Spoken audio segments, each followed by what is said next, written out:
Hello, everybody, and welcome into episode 27 of True Realm, sponsored by our great sponsor and fantastic author, Martin Mancini, whose link perpetually sits in our description. Fantastic news, we have 25 subscribers. Things are looking up. Yeah. Nice. We just need 425 more of you people. I thought it was 475. Oh yeah, 475. Because we need 500. Which is such a ridiculous number. Goodness gracious, Ignatius. Well, I mean, because let's see, if you're a low number group like us with like 25, supposedly you can get a certain number of bots that can fly under the radar before YouTube will start like messing with it. You know? I mean, I could mass dislike all the videos to boost the ratio. No. Game the ratio. We need to keep the ratio where it is. You know, our only dislike video is episode 18 for some reason. What was that one even about exactly? That was the I don't know. It was completely inoffensive. Out of all the moments that were sketchy, questionable, or just downright unfair, or, you know, considered quote unquote triggering, this was the least offensive. There was nothing going on in it that could bother anybody. I don't understand. I don't know, maybe it was just a troll who wanted to thumbs down or something. I don't know.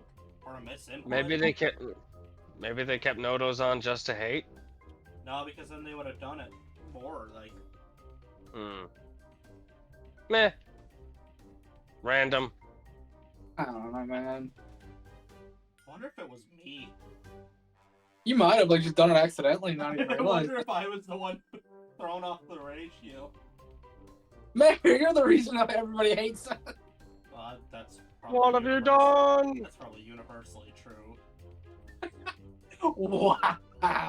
Nah, we all love you, Mayor. Oh, I don't exactly walk around looking for friends either. That's just kind of the way she goes. There's no point in it nowadays. You don't need to pander for everybody. Be yourself, and if people don't like you, well, F them. When you party just like I do, things just kind of fall apart. I want to get famous so I can hit my Charlie Sheen arrow. Oh, Charlie Sheen. Good luck. Mother flipper. He was my hero for like all of high school until he started going off the rails. I was really sad. I don't know. What was the worst thing he Tiger did? Blood stuff? He just basically went ahead and smoked as much crack as he could, blew off the handle, started talking shit about his boss, and then he got AIDS. Yeah. He couldn't stop porn stars and smoking crack. As a certain comedian put it, he decided to cash in all of his douchebag credits in one weekend. Here's a fun fact for you. When the last time that the Green Bay Packers were on a hot streak and won the Super Bowl, Charlie Sheen showed up at Lambeau Field. And he was perfectly normal the whole time, but then he went to a bar afterwards like everybody else would have done. And this woman walks up to him and goes, "Oh my goodness, it's you, Charlie Sheen. I heard you were in town. I'm such a big fan. You're so awesome. I love your work." And he's like, "Thanks, babe." And he walks up to her and gives her a kiss on the lips. And she goes, "Well, while I'm flattered, Mr. Sheen, that's inappropriate. I don't think my boyfriend is going to care that you did that." And he goes, nonsense, where is he?" And she's like, "I don't know, I'll go find him." And she goes and gets her boyfriend, and she's like, "Hey, this is Charlie Sheen, he gave me a kiss." And he's like, "Oh, hey, you're the boyfriend, it's nice to meet you." And he kissed him on the lips, too. There, now it's fair. Yeah, he evened it out. He's not an agent of chaos, he tries to balance the books. Oh god. So that leads me into I don't actually know how that leads me into the question for the day. It probably doesn't. No, I was about to ask him, I'm like, wait, that makes no sense. This segue makes no sense.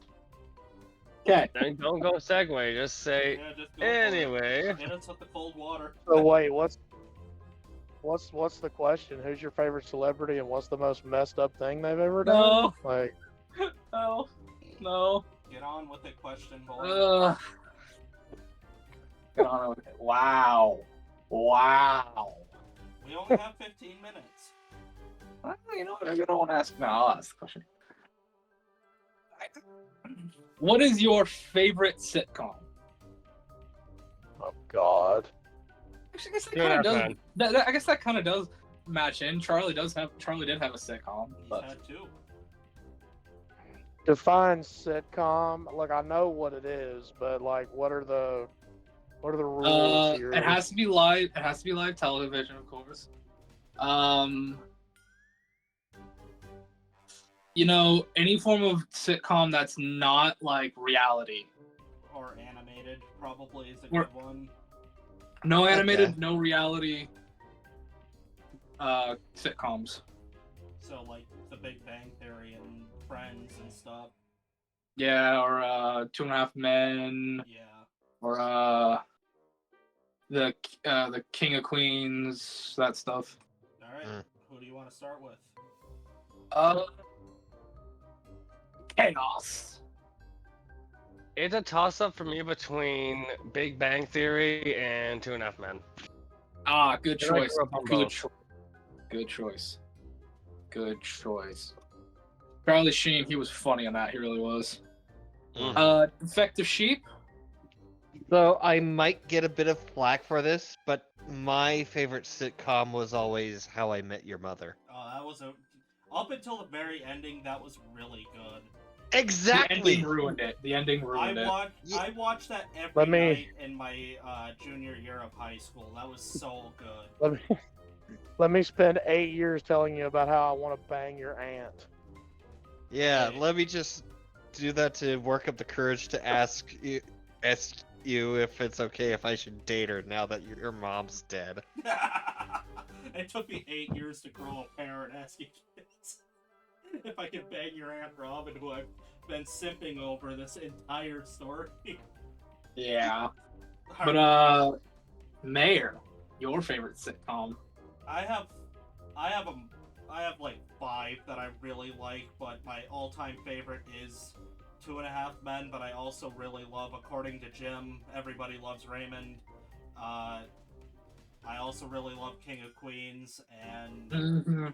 then Big Bang Theory's great, Frasier's awesome, Cheers is amazing. Like, I Oh, genuinely Cheers. just really like sitcoms. They're good for what they are, you know. But before we get on that topic, Trucker, your favorite sitcom? I'm a 90s kid, so there's only one correct answer, and it's Home Improvement. Ooh, yeah, that's a pretty There it solid. is. There it is.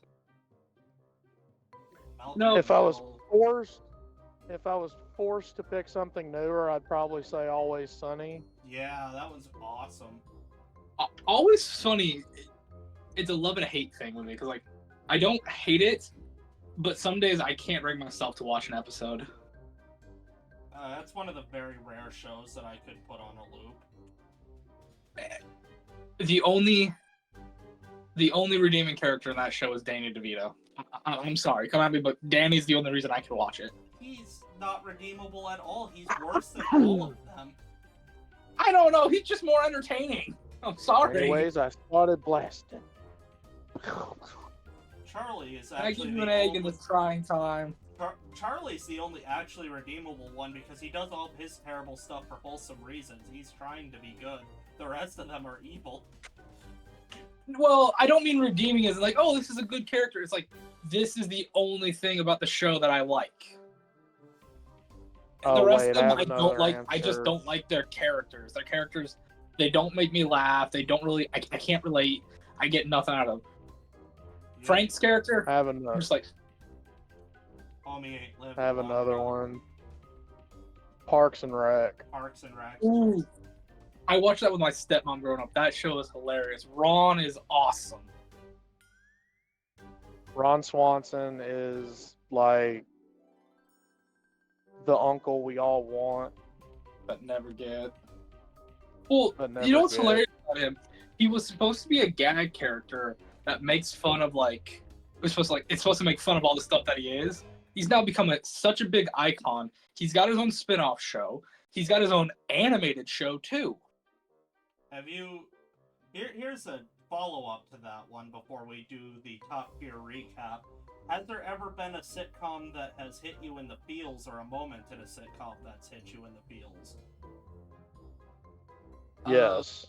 Yeah, that would have to be the Fresh Prince of Bel-Air when Will goes Last off with his dad. episode. He doesn't go off with his dad though. His dad No, when he just goes leaves off him again. on his dad.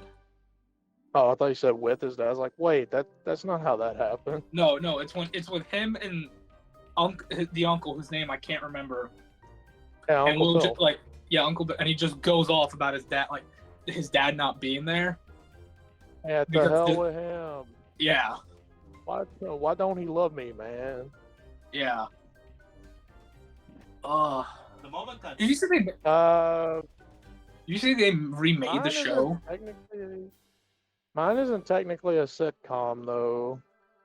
don't count then, guy. Out, man. But No. yeah, did you see they remade the I show? think it does. No, it's got to be a sitcom, dude. That was the premise of the question. I That was don't know. question. House MD is pretty damn funny. I don't think House counts as a sitcom though. It's It's not. a medical drama. It's a drama. medical drama. For me, it was. Don't worry, dramas are next. The drama Well- is the next question. That's the next one.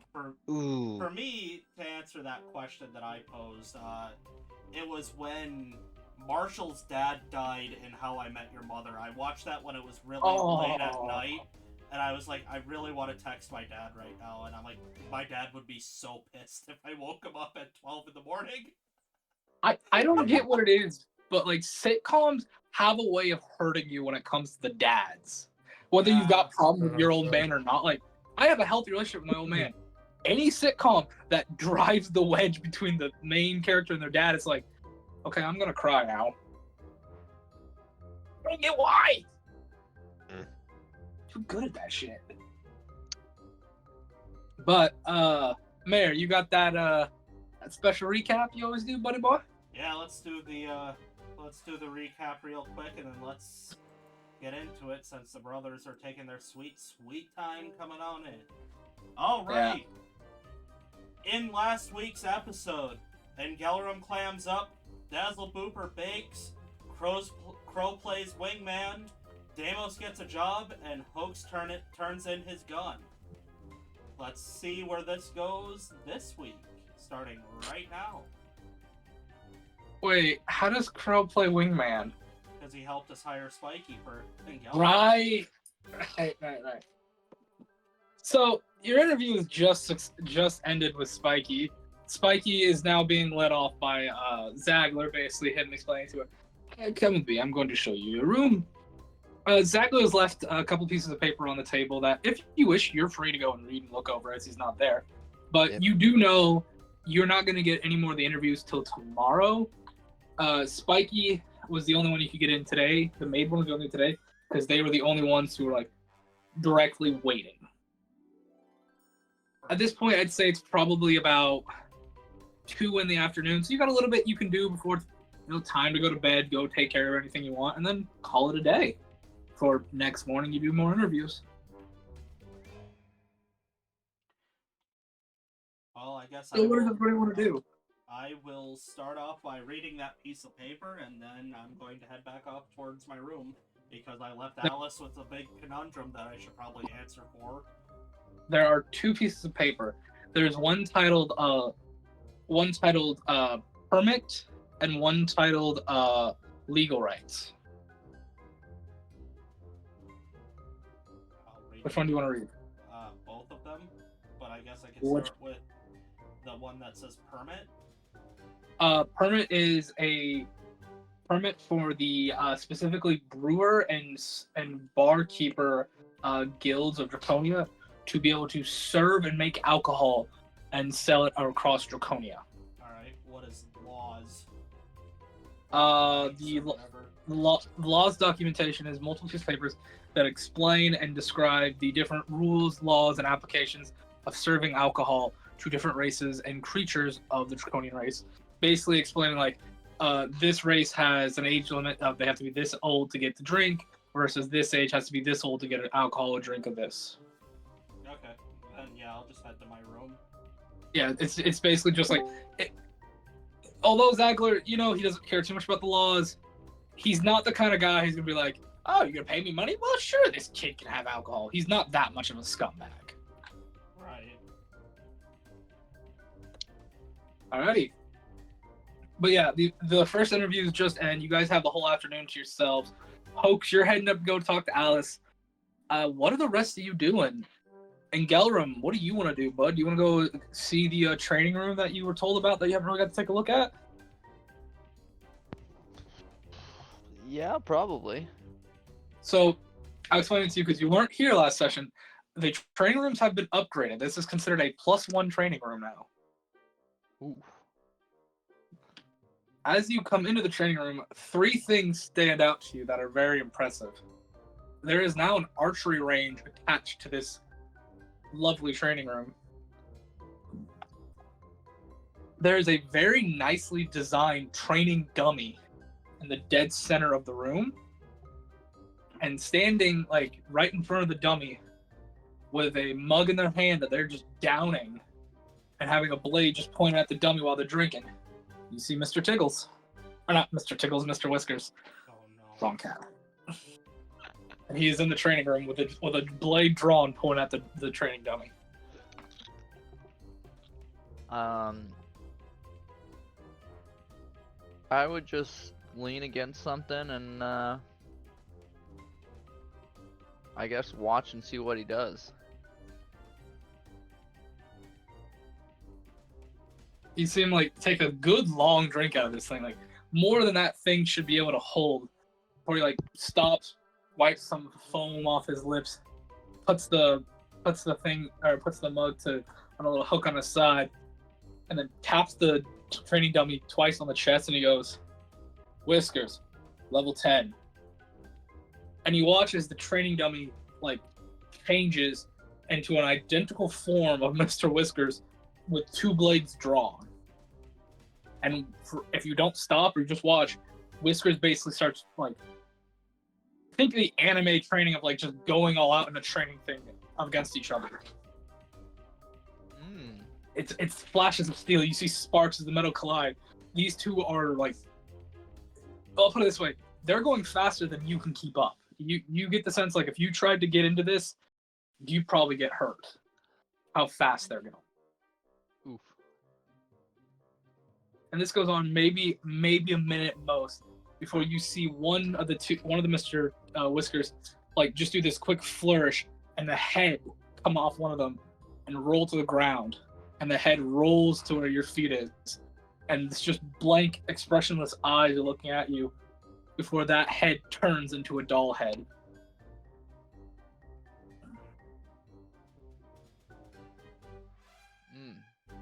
I'll pick it up and start kind of congratulating Mr. Whiskers. That was mighty fine. I only caught a few glimpses. You're a little faster than myself. You see him like turn to look at you. If you only caught a few glimpses, you're very slow. Unfortunately, I am, and I try to practice as much as I can, but it's been a while since I've had to keep a continuous training going. Well, now you have a room for it. And by the looks of it, a mighty fine room. I can't wait to get in here more regularly. Mm-hmm. Put the head back on the doll. And I will do so. Yeah, you put her on, just pop back into place, no problem.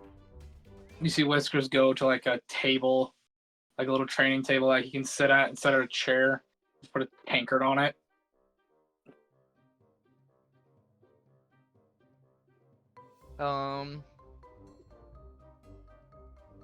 I guess what I would do then is I would tap the training dummy, and I'd go just out of curiosity, I'd just say Ingalarum, level 7. What level are you? 6.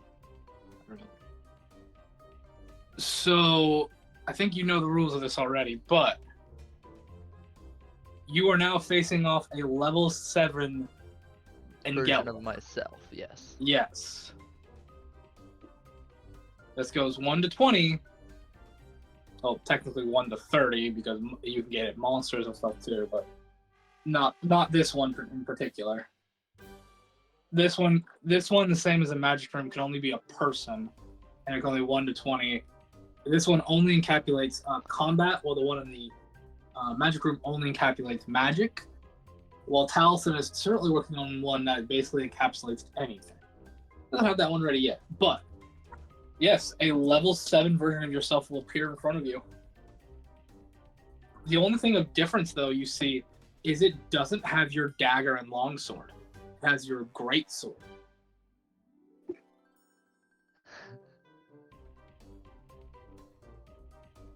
And I would proceed to duel myself and see if, I guess, see how a level 7 version of myself would be.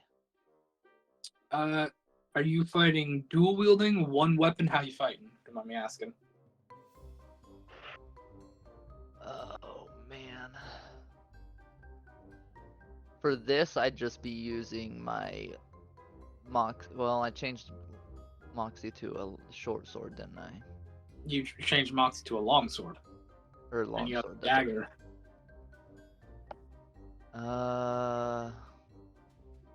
Yeah, I would probably dual wield. Alrighty. Are you trained in dual wielding? That's the question there.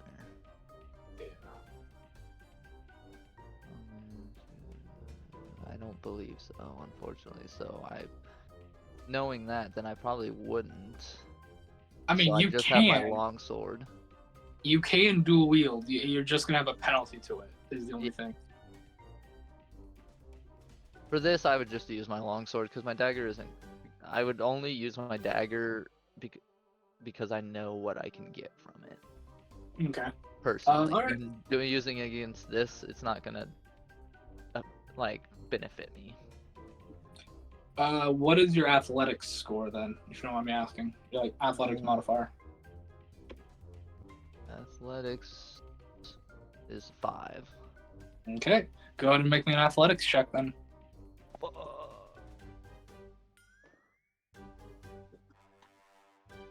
18. You start off and this thing starts slow and you're like, I can do this.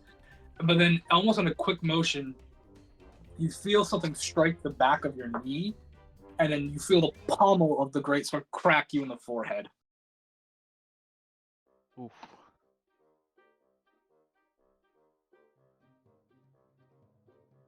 Let's see here. Second try. I would like. Yeah, I'm gonna try and, I guess, kick out the legs and then come down on him. Yeah. With my So dagger. basically, what we're doing here is three tries of athletics checks. Okay. Best 2 out of 3 kind of rules. That's the same for my. If people want to do a little like mock combat training stuff, make another athletics check for me. That's a 22. You win this round. What do you do? Like I said, I'm gonna,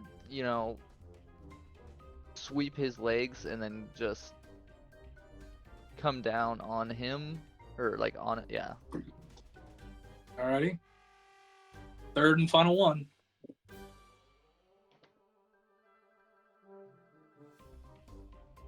That's 24.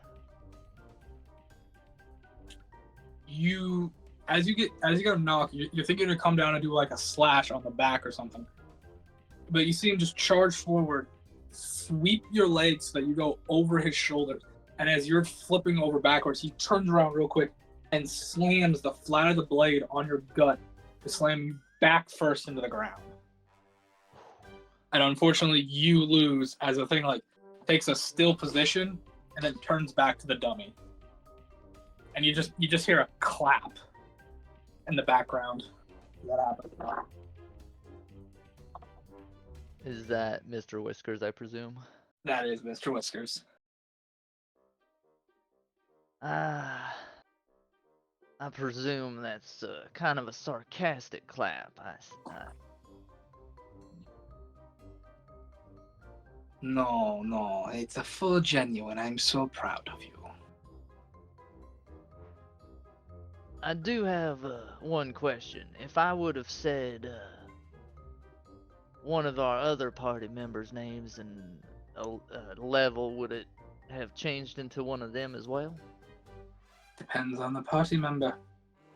The way it's explained to me is it only does combat. Melee and ranged combat.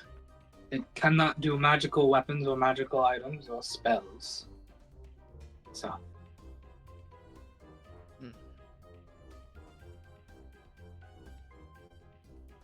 And I'd want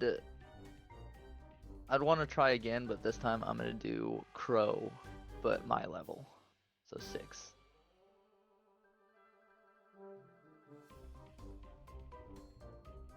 Alrighty. Because I'm generally curious about how I would fare, or how Crow fights. I've only seen him fight, but I want to see how the dummy fights as him. And Okay. to be honest, I'd want to do this with everybody. And Galen would want to kind of get an eye on, seeing as to him, this is a good way of seeing how my companions fare. Or fare against me being like a soldier myself. So this would be a perfect way for him to gauge them. He thinks. Alrighty. I'm not gonna have a roll for that then.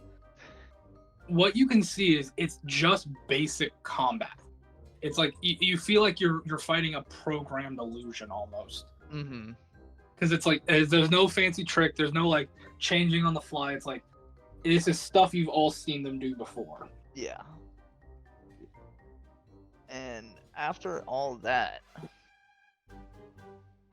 the only other question I'd have for Whiskers, does this thing learn? Say, if we were to, our entire group here, were to fight with this dummy regularly, would it learn from us and, I guess, get a better idea of our fighting styles? I don't know, actually. From what's been explained to me, it might be able to learn as it goes.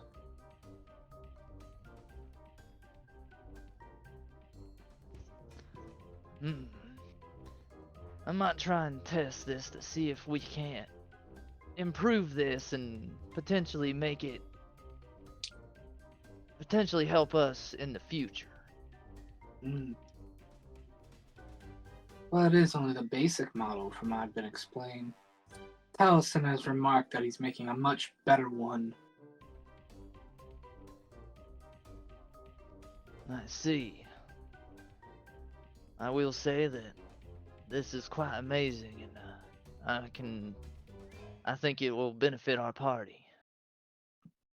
If Nice not to me, hear. at least. Oh, you need the help. You really do. I'm aware. You don't get any maliciousness or venom out of his strikes. You get the sense more like he's saying that as like an honest observation. Yeah. If you have any tips, I would be much obliged. I do enjoy learning and hearing from others, and it seems you are quite the combatant. You see him like look at his tankard for a second.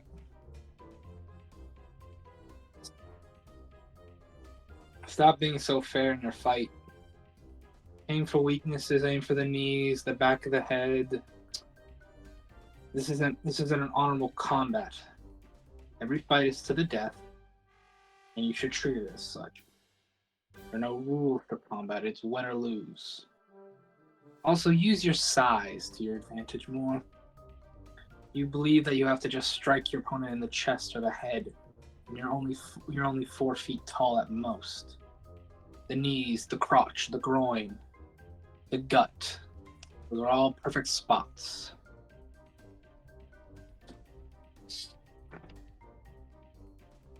I'll take that into account, and I do appreciate that. Good. And I take it you're gonna spend the rest of the day just training on the dummy. Can I work? I would spend the rest of the day working on dual wielding. It's not something I've ever focused on. I'm more of a one-handed brute force kind of person, but having this dagger and longsword makes me, and with what I know the dagger can do, makes me want to, I guess, learn that skill. Alrighty, I'm more than fine that you spend the rest of the day till you go to bed to do that. Alrighty.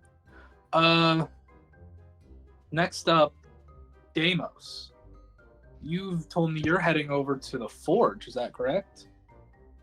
Yes. What do you want to do in the forge, buddy? What is it you're looking for? Does this very interesting forge room have raw ore that they need to process into ingots or workable steel? There's a lot of scrap steel that you see that needs to be melted down, broken up, reforged into ingots. You do see a lot of scrap, yes. He will get that forge fired up and he'll start, repurposing the scrap. Fold, hammer, fold, hammer. But he starts to get into that meditative groove that Betty taught him how to get into. But he kind of loses track of himself. So much so that if anyone were to look into this room to see why the noise is so loud, he is beating that steel like it owes him money. And throughout the entire carriage, the soft sound of metal hitting metal can be heard no matter where you are at. And Trucker, oh sweet Trucker, I need Deimos to do something for me. Oh, great. Here we go. What's that? I will let you pick. Would you like Deimos to make a religion check? Or I'm trying to think what craft would be. Since it's blacksmithing, wouldn't it be strength? I guess. You can either Athletics. make me no, this would be raw strength, so either make me a strength or religion check of your choice. I'm going to go religion since he is actively trying to meditate. Mm-hmm.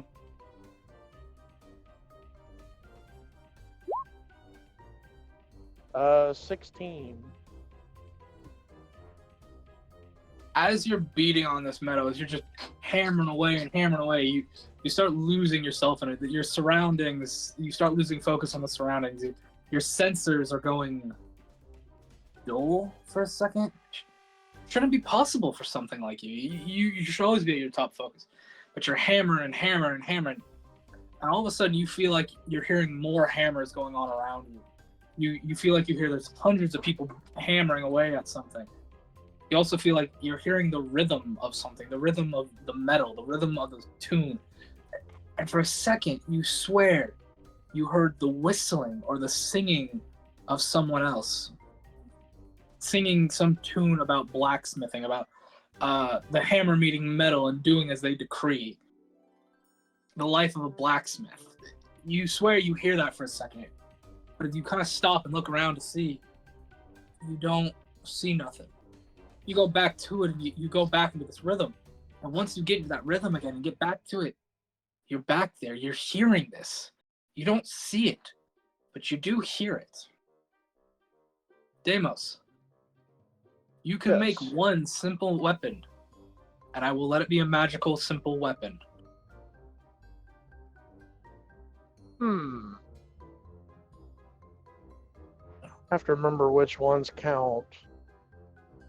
Simple. Short sword. Let me check. Don't just shout that out, because I gotta check. I'm I sure think short it's swords like are simple. short I thought short sword, swords were dagger, martial. sickle, scimitar. Weapons. War pick. Is that a simple weapon? Simple weapons Think are so. club, dagger, great club, hand axe, javelin, light hammer, mace, quarterstaff, sickle, spear, crossbow light, dart, short bow, sling. Okay, I was thinking no. Okay. Oh. So pretty nice. You know, let's do this. Without thinking about why, he's just letting the steel talk to him. What does the steel wish to be? And a jagged kind of forget the name of the actual blade pattern, but a spearhead starts to form. You mean like a But flambear it's style? that very wobbly. Yeah, they're like the flambears. It's like somebody tried to draw a straight line, but somebody was shaking their shoulder while they were doing it, all squiggle. Yeah, it's a flambears. I know what you're talking about. Yeah. So you're making what kind of weapon? A spear. You make a And spear. yeah, spear, With like a spearhead. flambear style 'cause head. You have made a beautiful, beautiful spearhead. So much so, I'm gonna roll something. You feel like you've infused part of the forge into this spearhead. There is something magical about this spearhead. If you get it made into a weapon, you think this could be a very useful item.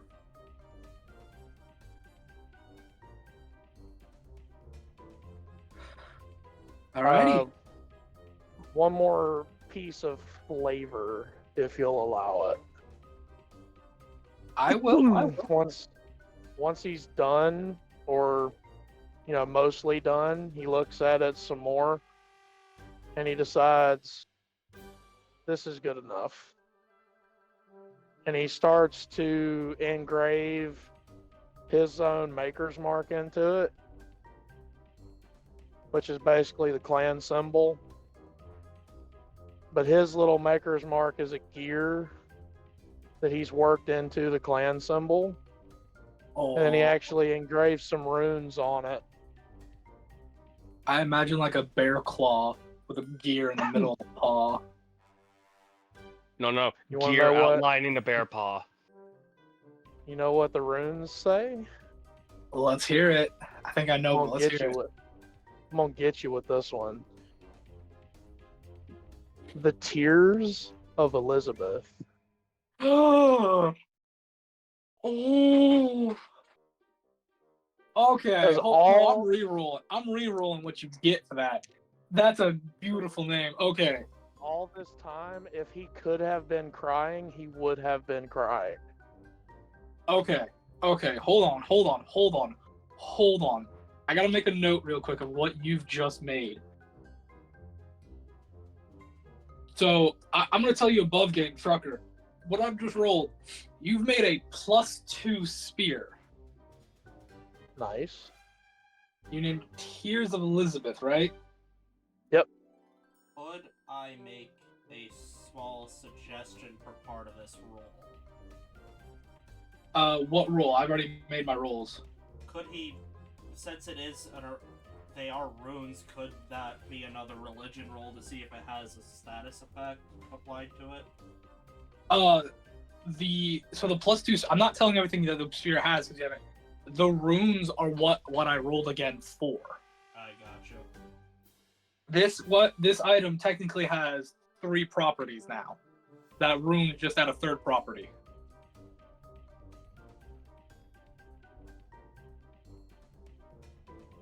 Once he's done carving those runes in, he'll start looking around to see if he can find an appropriate length of wood to make a handle for it, or a haft. Alrighty. Go ahead and make me. Are you proficient with woodworking tools? No. Okay, then that's gonna be a wisdom check. Just a straight wisdom. Nice. Not so nice. Damn. That's a 1. You are unable to make the shaft of this. You would need help. You're gonna need help, or you're gonna need somebody else to do it. I can't remember if I burned my inspiration last time or not. I'm pretty sure you did. Realizing that I am not the competent woodworker enough for this. Because would it be fair to say that he gets an impression that this is different, there's more to it? Yeah, you think with the way you designed this spearhead, you're gonna need a very nice woodsman crafter to make a very nice spear and a shaft that'll match the style and beauty of this spearhead. He will put the final touches, and he'll oil it, keep it good for now, and he'll put that safe somewhere, and then he'll say to himself, I need somebody to make me a handle. Alrighty.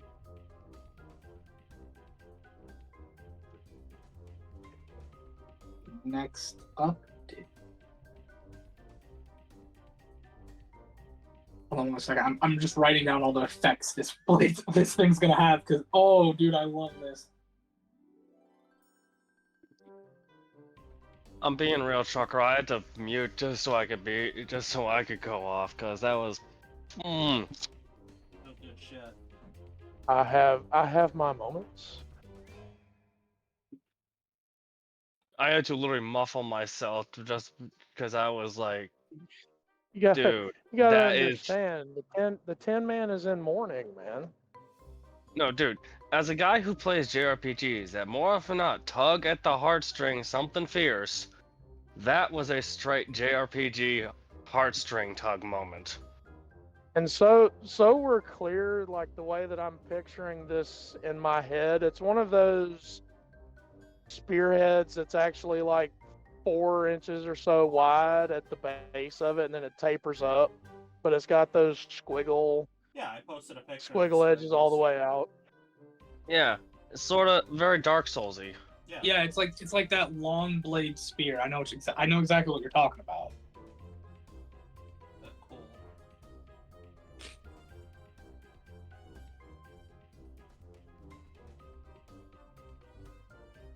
I knew there was a reason why I loved your creativity, my man, and this proves it right here.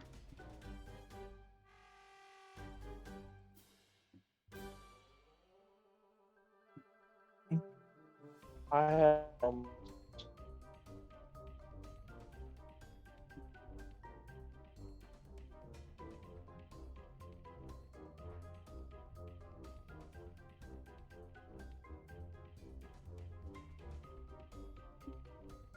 Okay, I got my stuff ready.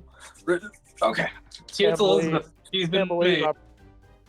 can't believe I probably just made a very OP thing. You did. This thing will probably. This thing might make. This might become an artifact level weapon later, if it gets something. You just made a campaign weapon. Congratulations. Yeah. She. Yay. What is Dazzle Booper heading to do?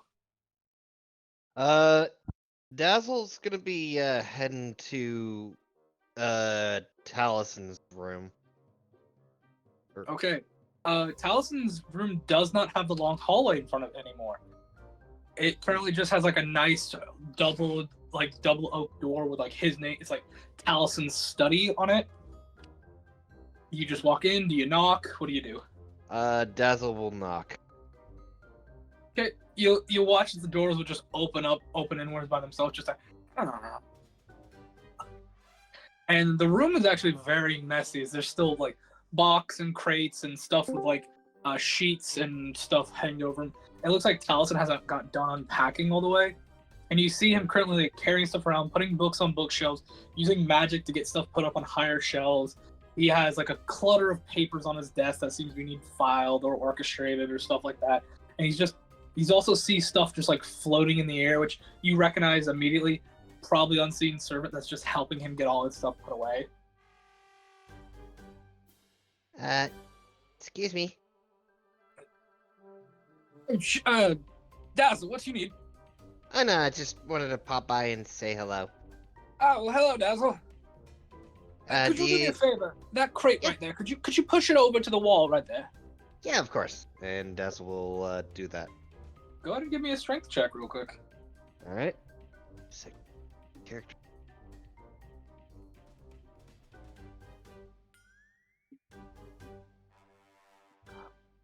Great strength check.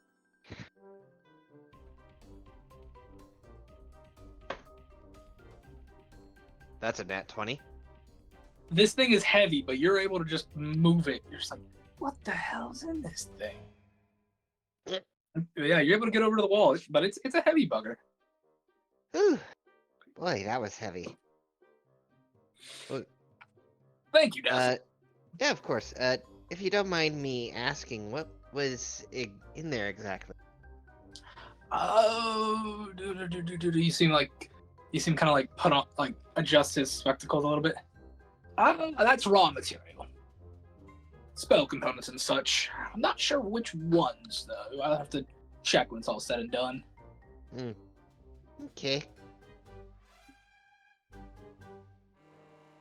Is there a reason you came by though? I know you said you came to say hello, but I feel like there's something else on mind. Well, I was just coming by to check in and ask if there have been any I don't know if you're the right person to ask, but do you know if there's been any new books that have any new books to properly research? I guess you're not wrong there. I'm not the one for that.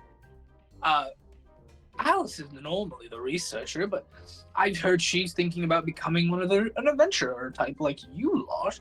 And I do know, I believe we are going to hire a new researcher. But I did have to get the library set up by myself, so I do know what's in it right now. Is there anything in particular you're trying to research? Well, I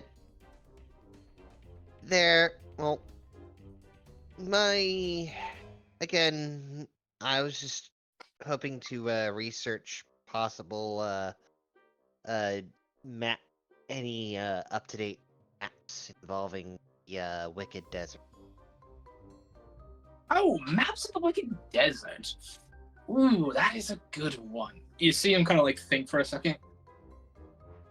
You know, the thing about the Wicked Desert is, you have a continental map, which is the entire continent of Ironhide.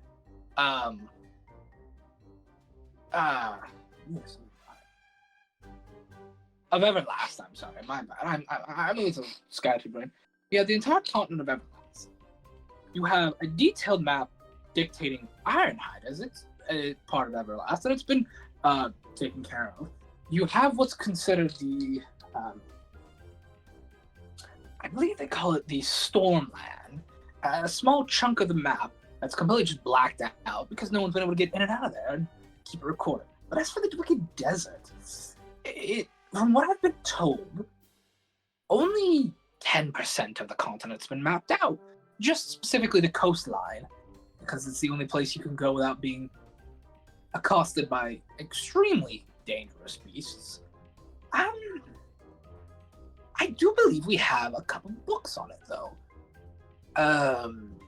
If you go to the library, you're going to want to go look at the geological sections. Oh, is it geographical? Where did I put those? I mean, I could probably check both, just in case. Yes, check them both. They're not titled the Wicked Desert books, though. You're wanting specifically Infernal Landmass. That is the book you are looking for. It's one of those. It's in one of those two areas. That'll have a rudimentary map of the Wicked Desert, plus a little information on the sands, the crystals, and some demon and devil-based creatures. But I think it does have a crude map of the Wicked Desert. But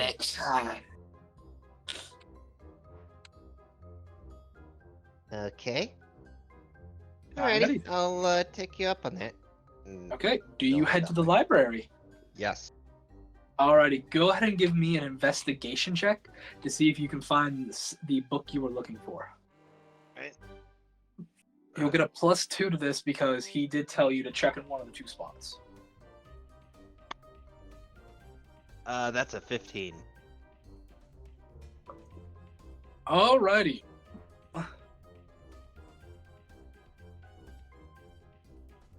Alrighty. You do not find the book that Taliesin mentioned to you, but you do find a book called The Black Sands.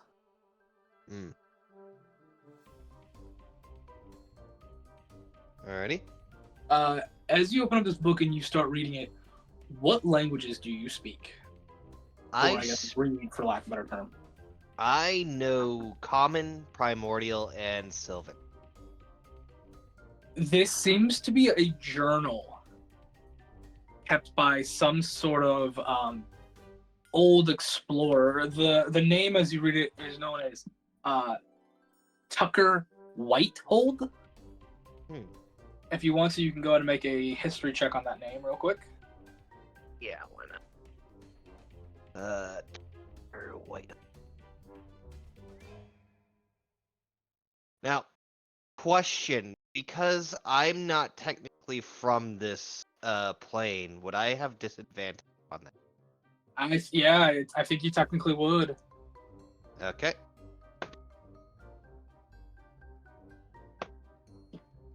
That's a 2. You've never heard of this person before in your life. Okay. His journal basically describes some form of pilgrimage into the Wicked Desert. But as you kind of like are reading over, a lot of his notes seem to go from Common to another language you don't recognize. The scribbles of like, it goes like, I found this weird obelisk that has inscribed something we can't read.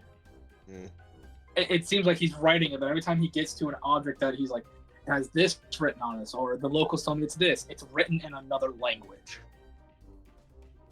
Let's see. Right? No. This is... I'm gonna need help with this one. Alrighty. But you do have a book, so go ahead and add that book to your inventory. Yep. So... Journal of... Wait, no. Blacks.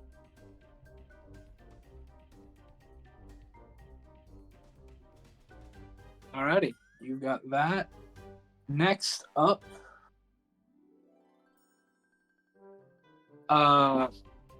Crow, what are you doing? Like the first interview just ended. Is there anything you want to go do? You're not gonna have any more interviews until the next day, and it's only 2:00 in the afternoon. So is there anything you want to go do on the carriage? He'd go to the training room probably. Get some training in. Okay, you seeing Gelram in there? Are you just wanting to train for the sake of training? He would talk to. Hi, I'm Gallup. Can we say by this point he briefly saw me maybe fighting him? I'm more than okay with that. So yeah, so I mean you can explain it, Flame, or I can. Up to you. I'll let you do it, man. Theater of the mind. So as you come in, you'll see basically yourself in there fighting me, and I assume that this one would have brass knuckles, correct? Yes, this one does. So he would have brass knuckles, and I would have my long sword and my or mainly my long sword, and I'd be dueling you, and then I'd be wrapping it up fairly soon. He walks in and sees that, and he kind of, rubs his eyes like in disbelief, and is like, "Who's that?"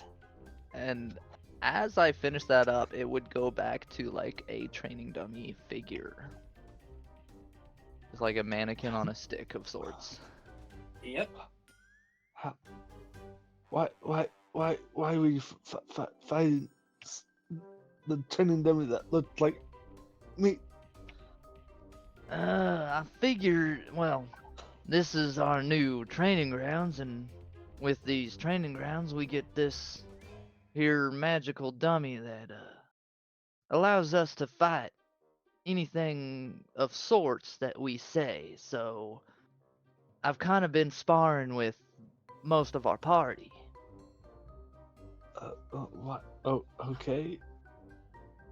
I just feel like it's a good way for me to gauge what you guys can do and what I can do as well, and how we can, I guess, combine each other's skills. Okay. Did I beat you? Well, I've only done it once against each of you, and it was fairly even. I won. It was close. Let's just go with that. You beat him, Crow. You beat him. You see Whiskers say from the background as he's just drinking from the sty, watching you, balancing a dagger on his finger. Quietly, Crow would just say, I knew I was strong. I didn't know I was that strong. Oh, fine. Yes, you beat me. But he won't tell you is I do believe in my eyes it was fairly close. It wasn't. God damn it. It's fine. That's just no. I will have your back. Yes, and I'd say fighting you, I've learned that you fare pretty well. Well, I'm glad. Now, did you want to try this thing out? Why not?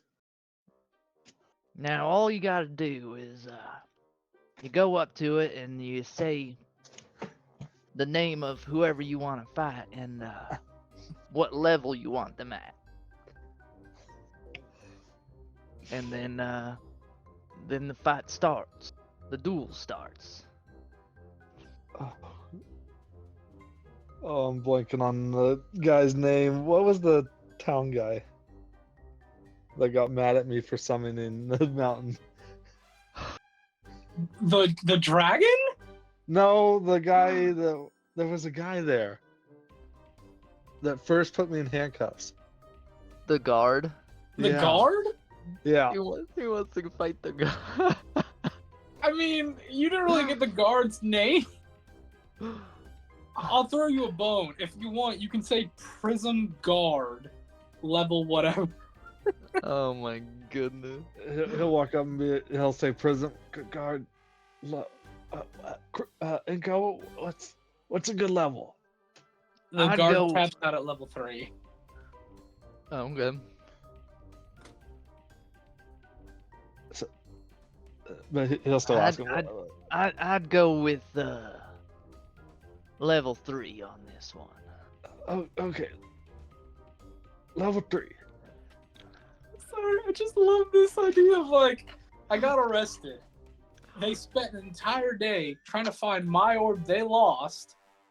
Crow's mad. He summons this thing and just pulls out the orbs and somehow summons the dwarven hammer again.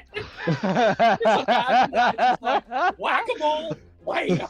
I would have also Mountain. found it hilarious if, due to the stutter, the dummy would have mistaken him for asking for a level 13 or 30. Unfortunately, We the finally guard. have unlocked the new playable character, ACAB Crow. Unfortunately, the guard only caps out at level 3. You need the military. You need military guard if you want to go higher. Are you gonna make him roll athletics, or is he gonna finazzle it or whatever? He's gonna win. He's Well, level yes. 6. That is the town guards are CR3 creatures. You never know. That sounds You like know what? Twitter Fine. talk. Mark, you know what? Athletics checks. Let's go. Bro, I need 3 athletics in a row. Let's go. First one's a 17 plus 6. You beat him on the first time. What do you do to him? He just kind of takes his one finger and just, as it swings at him, just kind of twirls it and throws it away. Okay. What's your second one? Oh, that one's out. That one. 14 on it altogether. You beat his 11. What do you get? What do you do to him now? I imagine he comes trying after I just spin him around pretty much. He tries coming back and he just kind of does a swim move on him. Okay. Third and final. That's a natural one. Nat How do you 20? finish this man? How do you finish this man? That was a natural one for me. Oh shit! Swim move, and as he's falling, I imagine Crow jumps him up in the air, both feet, and just full on kicks the dummy in the back. I was waiting That for was you a to like front flip shoulder and check land. people's elbow. Yeah, you easily beat the crap out of this guard dummy that turns back into a dummy. And Garland would just see like I don't know, somewhat of a relief come off Crow, like this is dumb how they arrested me. You guys lost my orb. It took you a day to find it. Goddamn. Got some anger out. I take it that guard had it coming. Yeah, you know, they weren't very polite, and they lost my orb. And you know, it's just a nightmare. I'm over it.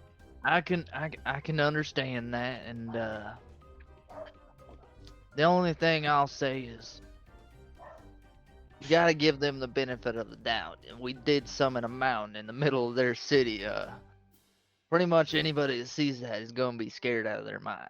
Yeah, but they said anything goes. So, like, they need to be more specific.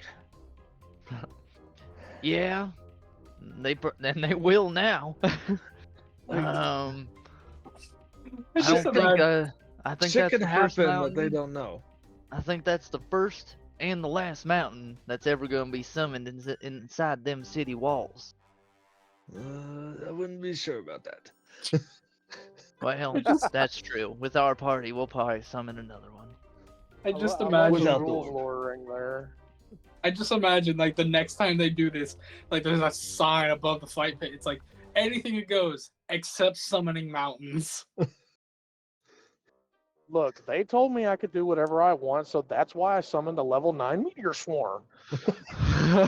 Look, you told me to take care of the commoner.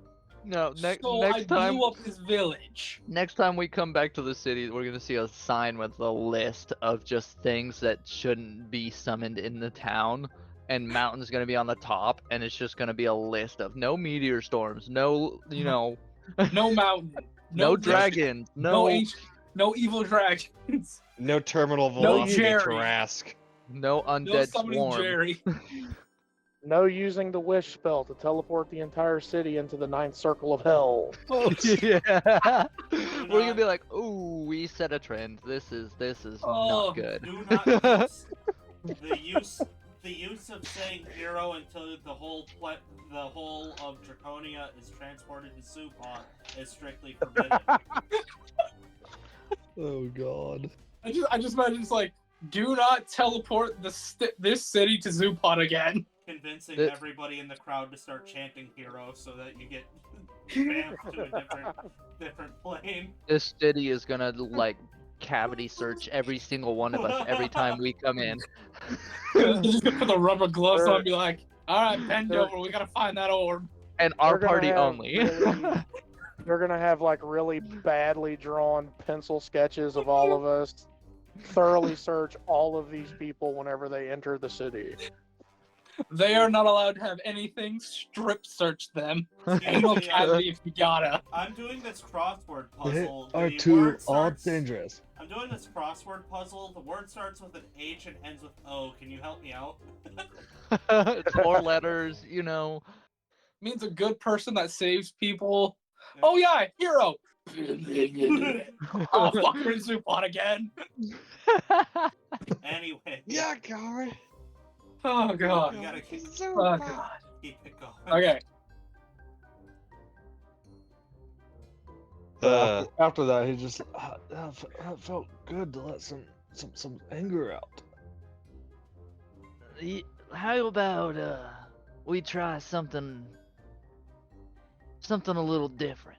How about you and I versus just the one target, but at a higher level? You know what? Why not?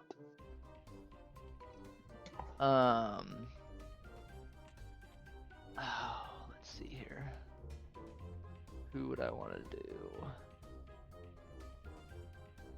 Let's do Tilson got- Red Scale at level 8. I was gonna say I got one to pitch you if you want, but okay. Okay, go for it. Midnight, level 10.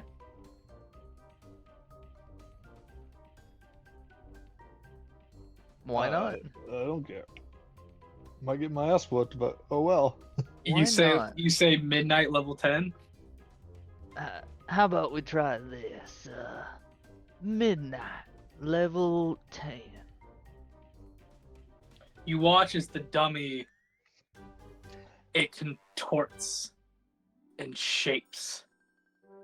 And it takes on this shadowy, multi-contorted, like, take your arms and now give them 10 joints in both arms and just Oh. in every way. Before the doll just falls apart in front of you. I'm gonna stay ready because I don't know what this thing's doing. And I'm kind of like gonna peer back at Whiskers and then right back at the thing. Did you break it?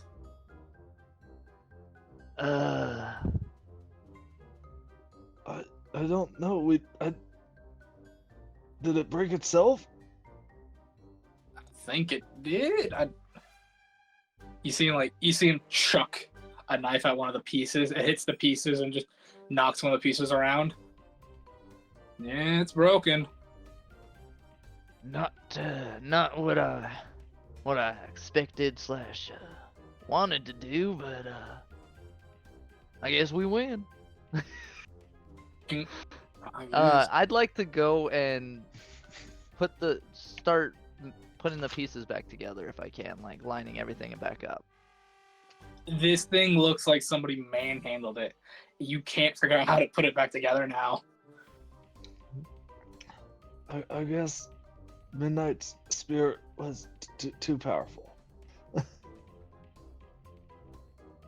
Or no, sorry, Midnight's image is too powerful. Do I know where Midnight might be? Nope.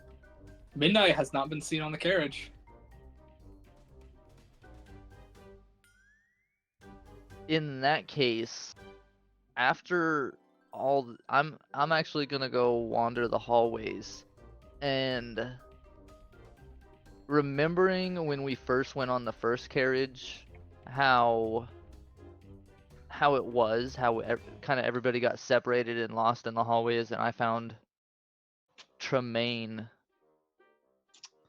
at the very beginning. I kind of want to try and get into that same situation to see if Midnight is somehow still on, like, has found her way back to this carriage. Remember, this is a new carriage. I will remind you that. Yes. Just go ahead and roll me a survival then, just real quick. Oh no. Let's see. Survival, where's my oh. So mine's just a 5. Unfortunately, you're unable to get lost. Every hallway is clearly lit. You can see the end of it. There's no areas where it's like an endless hallway. No areas where you think your doll would pop out at you. You don't ever find them. I would sit down somewhere and just start looking through Tremaine's journal and just reading it. Oh, you're gonna read the journal? Yeah. Trucker. Yep. Oh no. What part of the journal is he reading, buddy?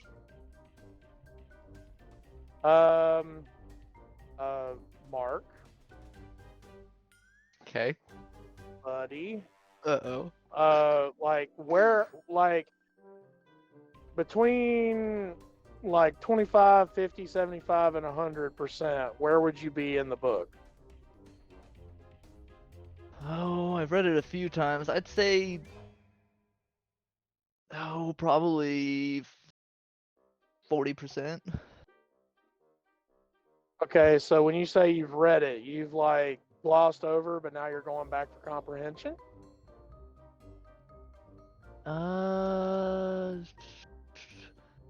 Yeah. Yeesh. Where you're at is like, chronologically speaking, a couple of days after the incident, and how he's talking about how he's been called up for a tribunal.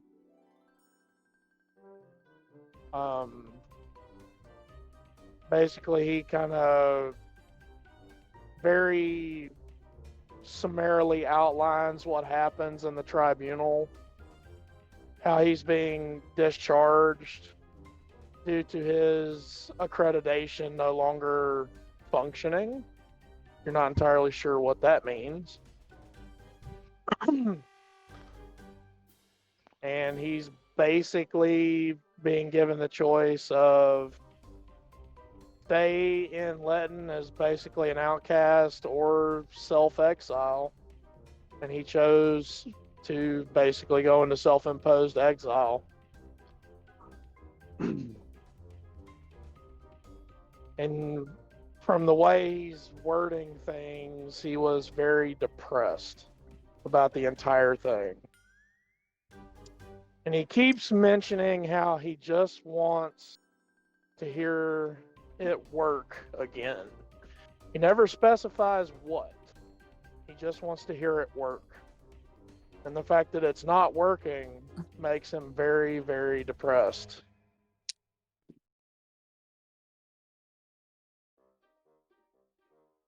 Yeah, so you read all that.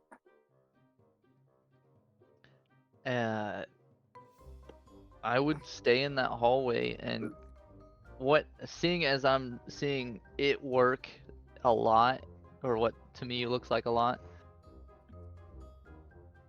I'm gonna try and figure out what he wanted to work again.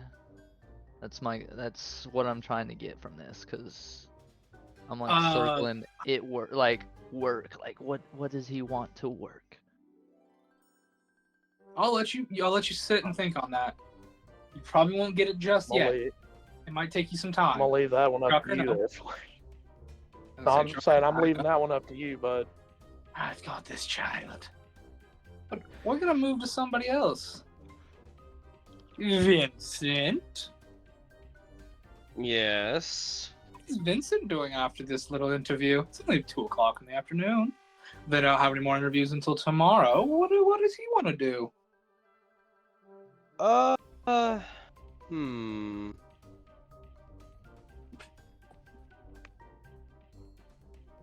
Vincent is going to.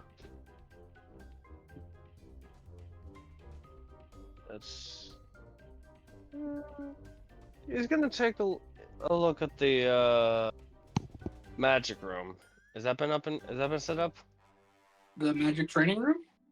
No, not the magic training. The library. Yeah, it has been.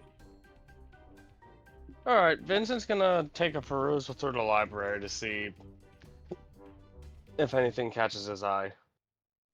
You do see Basil Booper in there as he's looking through a book.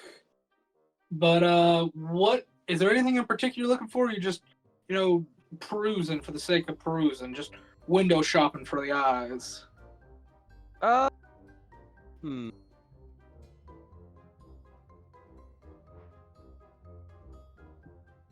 Anything involved?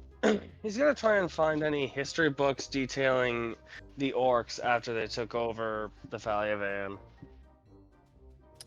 Roll me a perception check. That's +6.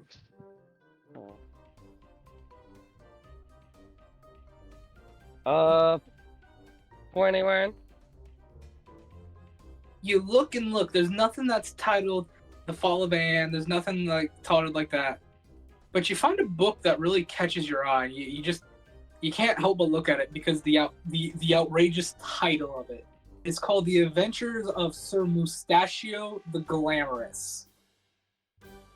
You're just like, how self-entitled of a prick you gotta be to be named that? You kind of take it. You're doing that thing of like, oh, let's just see how arrogant his writing is, kind of thing. Till you get to a chapter that talks about the Valley of Anne. It gives a detailed report of like a military battle on there, as though it's like either he was there, or maybe he was watching. His writing's a little vague on that, but it basically explains that there was a very large and very powerful looking orc individual by the name of the Grimace White Tusk, who they said he was the leader of the group that invaded the Valley of Anne. He's the one who was basically the butcher or the ruiner of it, and he was the one that was overthrown later on, that you know. But it's basically giving this like detailed event of the combat and the aftermath of this one battle, as like he raided a village. He had his men like build up a small dirt mound around the outside. Then they had him set arrows on fire and launch it into the town to just set stuff on fire. And then he'd make it so that one of the walls would fall, so people would try to funnel out that one hole where him and his men were waiting to just cut them down. Which strikes you odd, because orcs are usually not that intelligent when it comes to that kind of combat.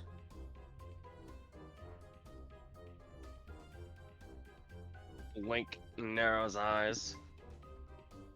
That's far more cunning than I'd expect an orc to do.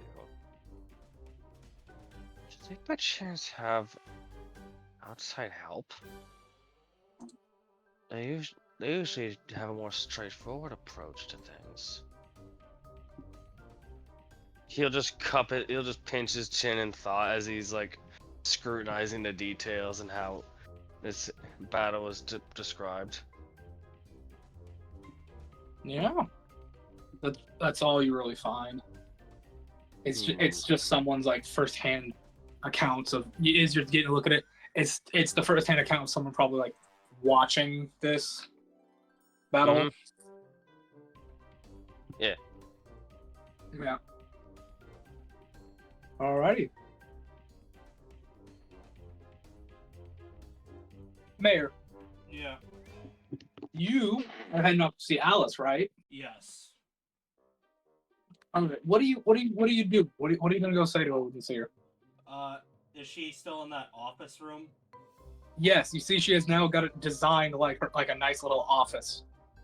I'll walk in there and go, "Why, I heard the most beautiful woman in Draconia works here, and as the now undisputed king of the Changeling, I had to come and see it for myself, considering Changeling can make themselves look as beautiful as they want. I wanted to see something more natural." Well, seeing as they just walked in the door, I'd say they are pretty beautiful. Terrible. By the way, I did actually get that engraved on my gun, and I show it to her. That is a very... You really went for the savage look with that one, didn't you? I like the idea of the art form of war for this one.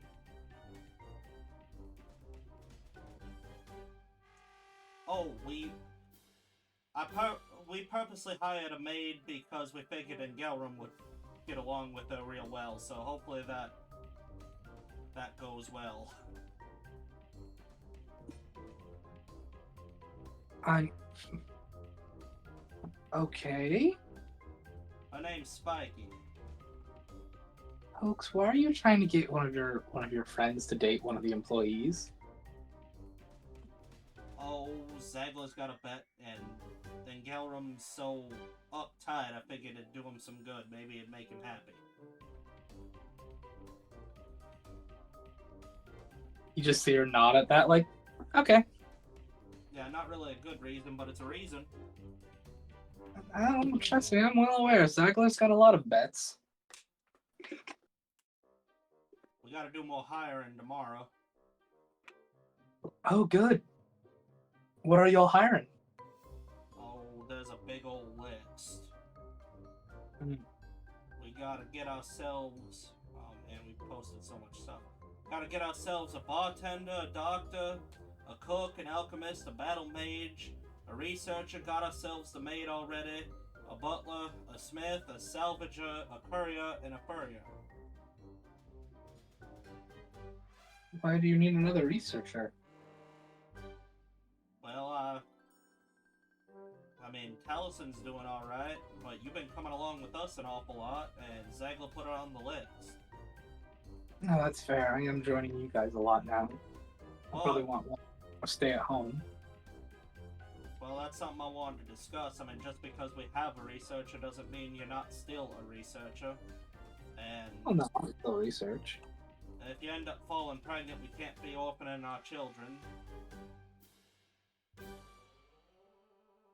She just gives you a look.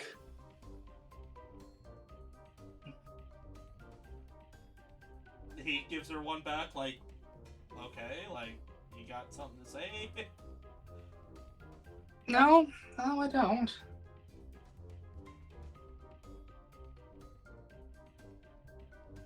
So, you give it any more thought on this whole John thing? Do we want John to have his memory back? Because it's not the John that we know. I've got a feeling it's a completely different John we'll get back if we use this thing. It'll probably make him very upset and very depressed. He says he don't know if he want his memory back. I guess we both ought to go talk to him and make sure, because it really should be up to him, not us.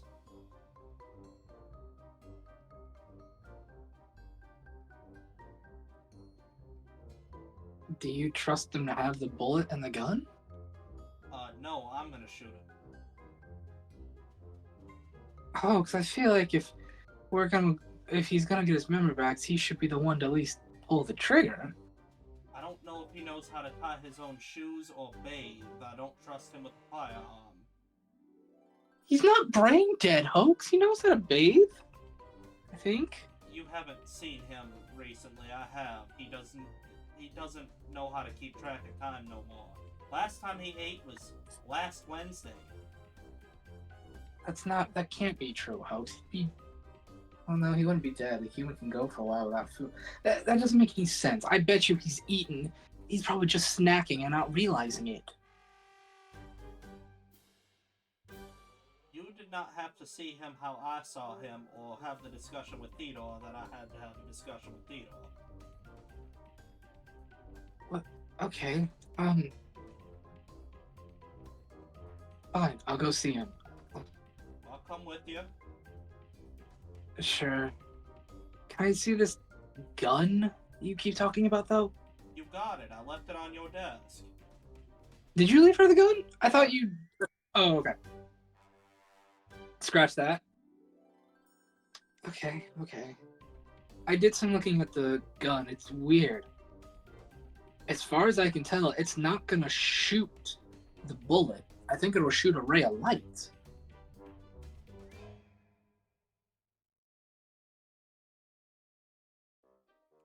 So just like the projector. Yeah, but do we point it at him?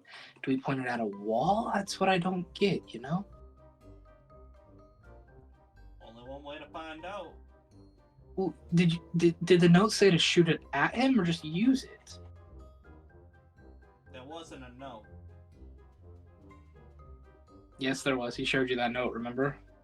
Wasn't it just, here's gun? I don't remember this note. I think you should still have access to it in your notes somewhere. Yeah, it should be... Yeah, the mysterious note. Oh, If you ever wish to wake up from this dream and face the harshness of life, use this, is what it says. yeah, all it says is if you ever wish to wake up from this dream and face the harshness of life, use this. So, probably not the most helpful thing you could ever get. Okay. Let's go see him at least. Yeah, maybe we can figure out what this horrendous banging noise has been echoing through our halls. Oh yeah, that's been an odd one. It's been very rhythmic though. It's almost like a song. I've been too busy to notice rhythms. Oh, Hoax.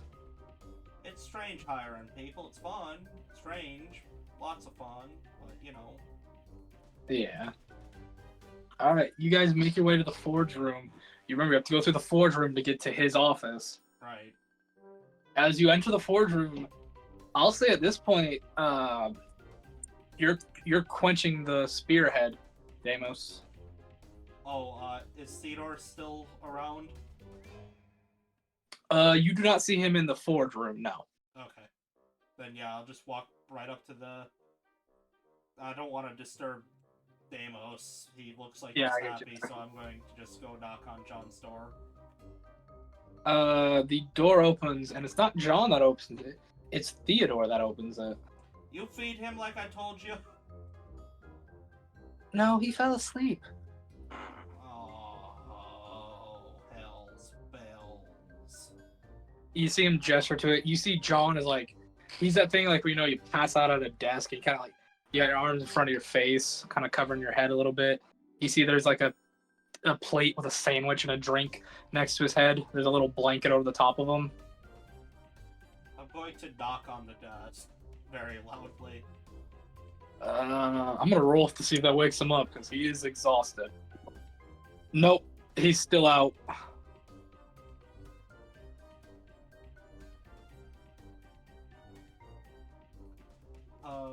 Let me look at my... I'm just going to go... John! What? What's going on? What do you need?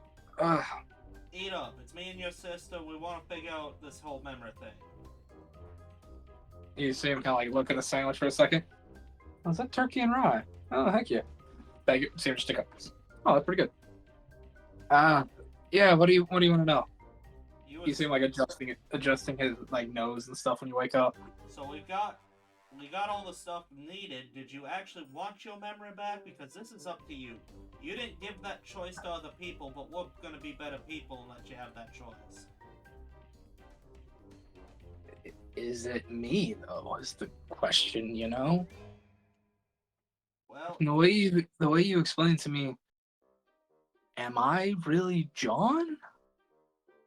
Or it would be like if I took a piece of paper and I put an X on one side.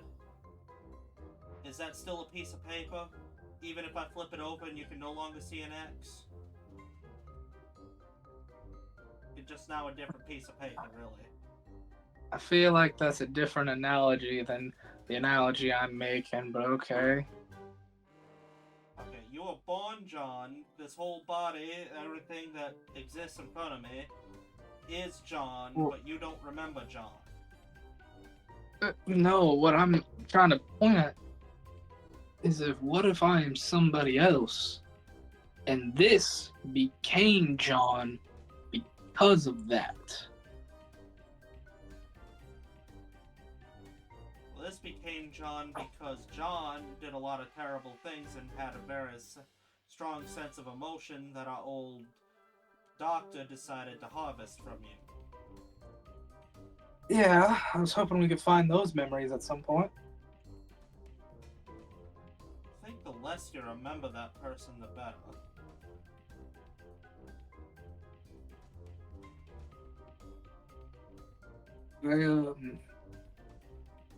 I don't rightly know. I don't know if I want him back, Hoax. I don't really know. Well, I'll tell you what. We'll keep the gun and the bullet in a safe. And if you ever decide you want them back, we'll give them back. How's that?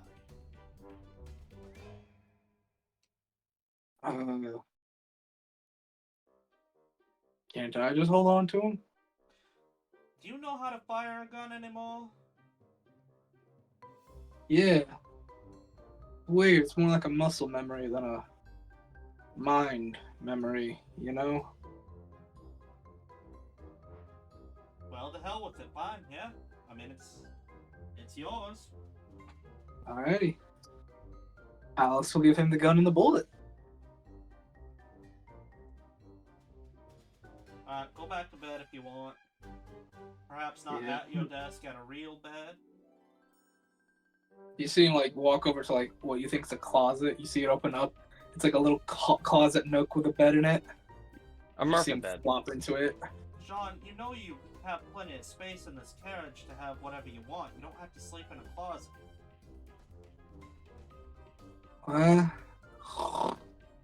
It feels right.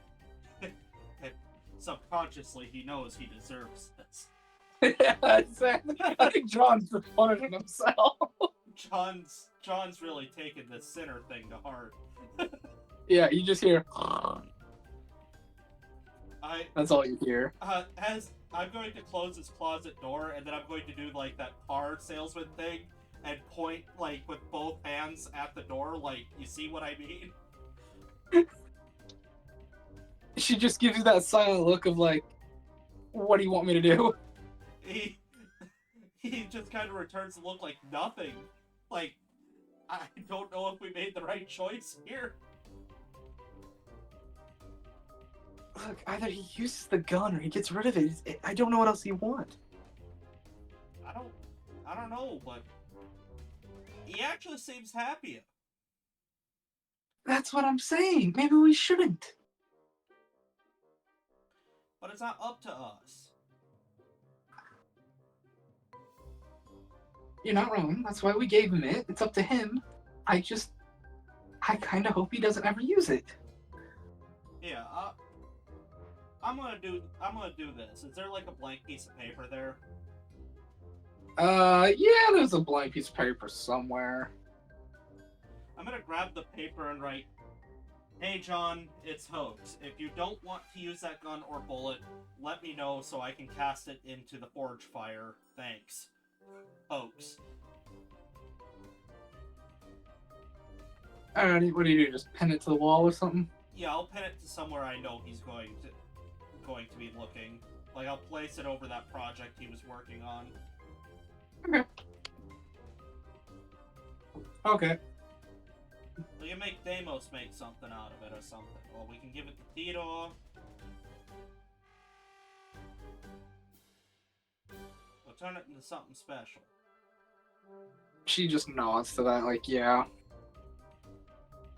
Kinda think we should be destroying all them damn things. I don't know. This technology is terrible.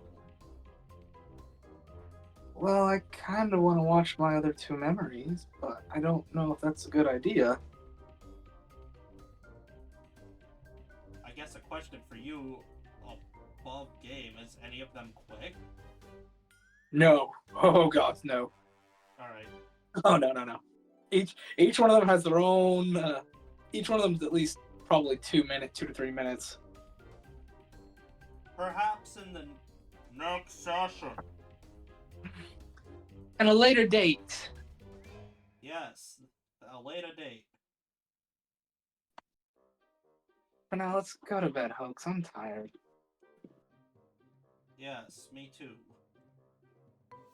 Alrighty. I'll say with that, everybody. It gets later in the evening. Everybody has a little bit of food. You finish your whatever you're wanting to do, and you lot head to bed. The next day comes along, and I gotta ask this just for my notes and such. Who's going to the interview? Like, who's gonna be there to ask their questions? I have to be there. Well, I of course guess- you do. I guess Dazabooper will. Okay. I can be there. And Galrum. Yeah, Crow will just be there in the background, probably. Crow. Ask. There. Questions once in a while, maybe. You get 2 questions, by the way. Everybody. Yep.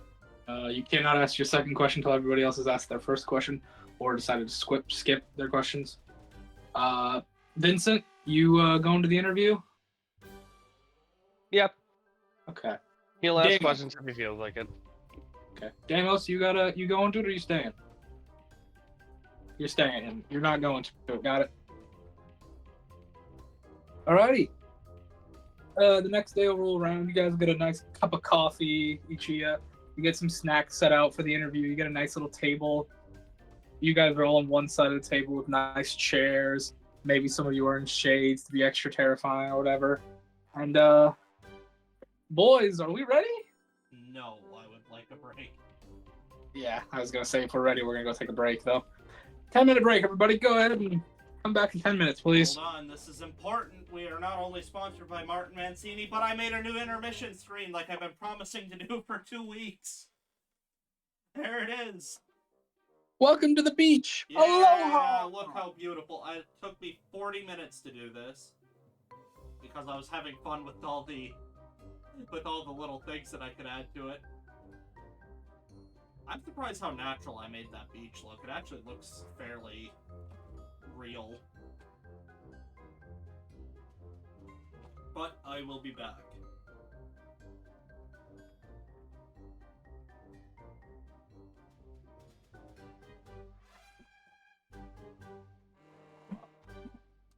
Hopefully that is not aesthetic. I didn't mean to break your toy, Flame. Well, I am the one who suggested you do midnight, so I just Yeah, didn't. but- It's a good thing. It's a good thing I you rolled- did midnight. You didn't do me. I rolled probability to see if midnight would show up. Midnight didn't, but the machine could not copy her because no one's seen Midnight ever fight, so it just broke itself. Deimos was. I just got done getting fuel, so I wasn't gonna go to the interviews. He's on a mission now, trying to find somebody to make that haft. Now that you mention it, Trucker, like, I wonder what if I would have said Tremaine. We've been a little fucked up. It would have. But what if I would have just... I think in the back of Ingellam's head, he wants to, but he doesn't. Would have been slightly fucked up. Why? I wouldn't want to fight you. It's more for just being able to see Tremaine again. But it hasn't been that long that, you know, he needs that. But Oh, now I get that, it. Now that it's there, like, if this I have thing to go gets inside fixed real quick. and get on I'm gonna mic. mute myself, but I'll hear everything y'all are saying. So Oh no, you put a thought in my head now. Now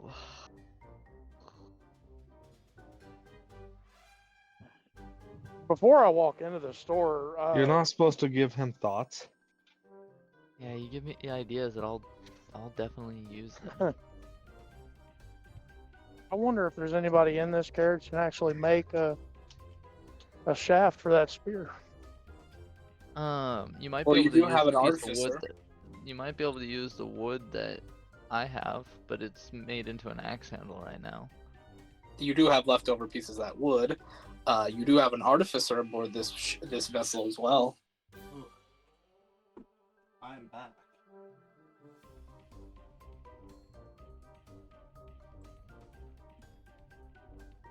Alright. Does not seem to be a whole lot going on, so here we are, doing our thing. Yeah. I've got these 2 Canadian quarters I don't know how the hell to get rid of. It's holding me back. Two Canadian quarters holding you back.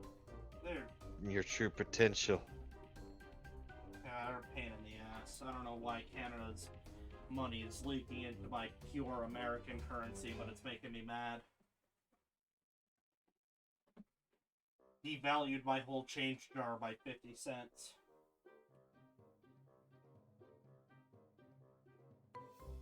I've been using this same large soda cup I got from the place that I work at since the place is opened as my change jar, and fun fact, plastic can get stretch marks. I don't know how that thing is holding on the way it is, but I'm proud of it. I'm gonna be very sad when it dies.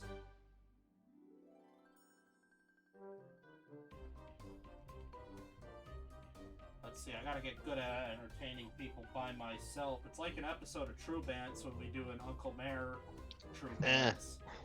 It's not always the most amazing thing in the world, but here we are, just me and you, everybody. Just I mean, your uncle. Just winging it. I mean, if you guys want to, I could write little I could write little screenplays and post them on Discord every now and then. Whenever we have nothing to do, we could pop one open and try to improv it. We could do fake radio ads like Marty's Mufflers. We only fix brakes. We could go through a list of people we want as sponsors. I'll start. We got Balls as number 1, Kraken Dice, Die Hard Dice, Pepsi. It would be really cool if we could get a rapper to sponsor us. That would be interesting. All the kids are doing that now. I personally would like Arby's to sponsor us. We could get Taco Bell. We could see if Logan Paul will reach out and have Prime sponsor us. That would be something. We're not doing any of the Paul brothers shit. Yeah. Don't Yeah, ever please don't. suggest that ever again. Yeah. I'm gonna suggest whatever I want if it gets you talking again. Fuck off! I'm Damn. trying to take care of something real quick. He's taking a deuce. He's Calm writing down. our death wishes. Look how peaceful this beach is. You all can see it in the chat. I posted it there. It is. Whew. I wish it was real. I wish it was me. It's real in your mind. It is. It is real in my mind. If I could abandon everything and live on a beach on the ocean for the rest of my life, that'd be it. My big hope is when I'm hopefully no older than 75, I fly out to some island and I pull out a beach chair and I sit there until I die. Hopefully no more than an hour after I hit 75. I'm about to say, so what, like 5 minutes after you touch down? I get to the beach and then just pin a note to my chest, roll me into the water if I'm not breathing. Speaking of beaches, I think feed me to the wildlife. Speaking all right, of we beaches, all back? We all ready? Yeah, speaking of beaches, I think a good sponsor would be Hideo Kojima. Oh. Have our Yes, characters be yes. cameo. Hey, our characters could be cameos in the new Death Stranding sequel that's being written. Hey, I'll very much pass. when we'll know when we make it when Meat Canyon makes a cartoon of us. But yeah, I think we're ready to go. Oh god, I'm terrified to see how Meat Canyon designs this. Anyways, are we all back? Are we all ready to go? I had one Yes. comment that I No. because I was What's your one comment, Trucker? Let's make it, then we can go. it was to where Mayor had those Canadian coins. As how dare those loonies and toonies mess up our Washies and Roosevelts? They're good stuff. I got a Wow. they got so little going on there. They got a moose on the back of their coin and a foreign ruler. Oh. Spicy. Let's get going. Alrighty. Your first interviewers. First up, you will be interviewing for the bartender position. Do you want the halfling Alyssa or the goblin half stout first? It really doesn't matter. I personally would like to go with Alyssa. You want Alyssa first? Alrighty. You see a couple minutes go by before you see coming in I think a very stout, almost like, is that a dwarf? No. The ears are all wrong. A very stout, a very barrel-bodied looking halfling woman comes walking in. She's got short cropped brown hair that comes to just a bun in the back. She's got aged skin. She probably looks probably 40s, but it looks like the sun's been beating on her a long time, so she's got a bit of wrinklage to her. She's got a nice toothy smile, emerald green eyes. Just it looks like an everyday working kind of woman. Kind of walks in, sees the chair, looks to y'all, is like, "Is this the interview for the bartender?" Yeah, sit down. Takes a Yeah. seat. Oh, be nice. You Nice. said that very. You said that very, very aggressively. Yeah, they're a bartender. They gotta get used to rude customers. It's the beginning. Okay, whatever. You don't know I how will remind business you- works. I will remind you all of the order of asking questions real quick. Sheep gets the first question, Mayor gets the second, Chaos gets the third, Mark gets the fourth, Hunter, you get the fifth. In that order. But yeah, you're more than welcome to bicker amongst yourself. That's the fun part of this. Now, ma'am, if I believe, sorry, what was her name again? Alyssa. Alyssa. Now, Miss Alyssa, was normally hoping to save this as more of a curveball question, but since my colleagues are a little too interlocked with each other, I'm just gonna ask it anyway. If Caravan 1 leaves at high noon and travels at 30 miles per hour, and Caravan 2 leaves at 1 p.m. and travels at 40 miles per hour, what is your father's favorite brand of ale? Is he already drunk? Did you do this just so I have some drunkards for the question? Must have. That was unexpected. Oh yeah, Well, totally. my father's favorite ale was Dwarven by chance. Fair enough. I believe the next question goes to someone else. Yeah, here's my question. So you're going to be dealing with drunks. Now, if somebody comes around and starts harassing women and hitting people and acting like an absolute drunk bastard, what is your first move? You mind if I hit that? You mind if I hit that rag off the table real quick? You see, there's like a rag roll kind of set up on a table a little ways away. He gestures at it. You see her just pull a stein from nowhere and just hucks that thing like a missile at the rag, and it just takes the rag with it, no problem. Nice. I appreciate that. That satisfies my question. I would have also accepted getting security, but this is even better. Somebody that solves Do you their have own security? problems. Do you have security? Yeah, his name's Zolo. Oh, the dragon kid out front? Yeah, he's stronger than he looks. I'm more worried about him eating people, but okay. Did folks jots down racist question mark? I mean, you don't know. They all have their ups and downs. I mean, if someone gives them the wrong look, maybe. Underneath that note, crow equal racist question mark.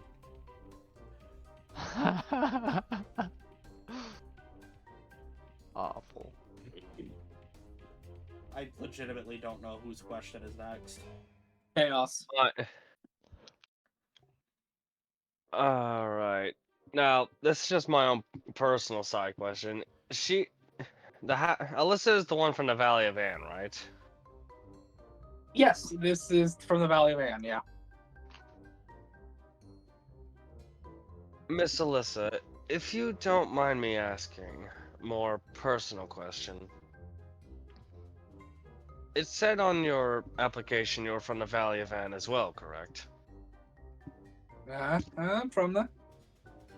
I was there when the attack happened. I wasn't exactly aware of much though, due to apparently some trauma that happened that day. Where exactly were you when it happened? Running. I was a kid. Ah, seems I was wondering as much. I was afraid the only ones that were near me were the only ones to escape, so with all the chaos that was going on that day. Never mind me. That's all I wanted to ask about. Mark, you're up next. I'll also remind you guys, you're more than welcome to like, hey, Flame, I want to insight this. You're more than welcome to. I'll remind you people that. Now, I guess what's your preferred bar environment? How do you see your bar? It was my bar. Old school rustic design. Plenty of room for drinking, eating, talking. A little rowdy, but not too crazy. A nice homey feel, you know? I like that.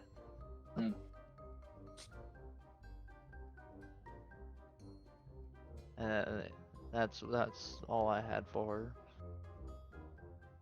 Okay. How good are you at keeping like the tea? Like when people tell shit they shouldn't say. Oh, I mean, if someone talks shit when they shouldn't be talking shit. Yeah. I'm like, can you keep that in the back of your head so like you could tell others?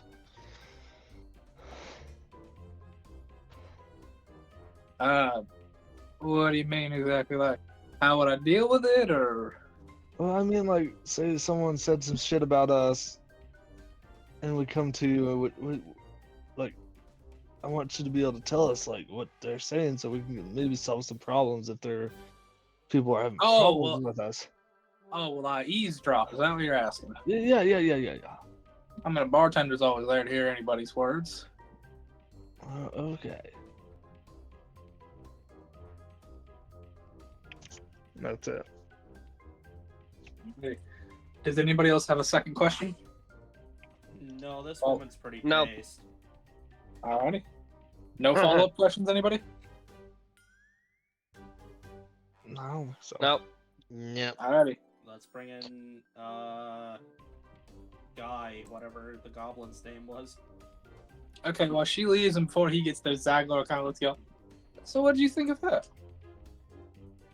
I liked her. Hey. She had some spirit. She seemed nice. That's a good bartender right there. Quite an arm on her, too. A bartender that doubles as a bouncer. You can't get any better. For sure, she could easily knock someone out with that arm. Mm. Just imagine it's like a bourbon bottle or whiskey bottle. That might kill him. Whatever. At the very least, crack something. Well, according to Crow, if somebody dies in the bar, Zolo can just eat them. Are we seriously considering that, hoax? I thought that was just a jape for her to feel better. No, You see Zolo's head pop in. I'm like, I don't actually like eating a lot of people. you're not eating Most of them anybody. taste icky, You don't have except to for Knowles. Okay. Except for Knowles and frog people. Why then specifically? Oh, because frog legs are delicious, and But why Knowles are no? fun to fight. Go back. They give you out. the giggles. Go back outside. Fine, you're not my Oh. dad though. Okay, whatever. Hoax double circles and says roll definitely racist. Yeah. Don't make me come out there and put you in line. You're not my dad. You can't tell me what to do. Crow Don't make equals me- definitely racist. Zolo equals possibly a possible problem. He's like a 16-year-old dragon right now. He's moody. He's a literal dragon teen. Yeah. Send Good, like- Zolo to military school. God. He comes back like 2 years later, and he's an adult dragon's like, someone. All He right. don't need military school. We'll put him in his place. Who's Who's our goblin? Next up is the Goblin Half Stout.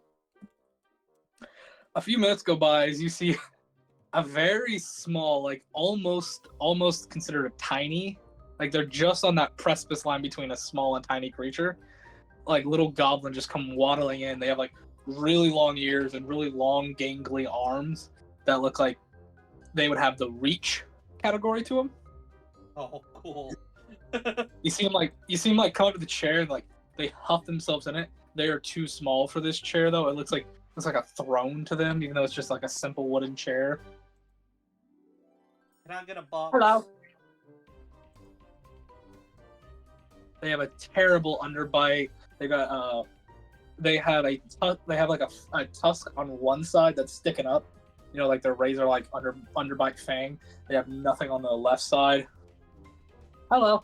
How you doing? Good, and you? Reading. Peachy.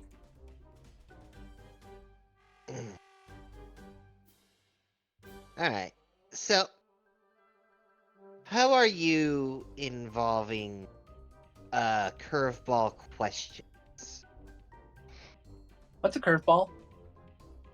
Curveball is more or less something that is a sort of a term of phrase, meaning that you effectively, it's something that you're not it's a question or subject that you're not expecting to.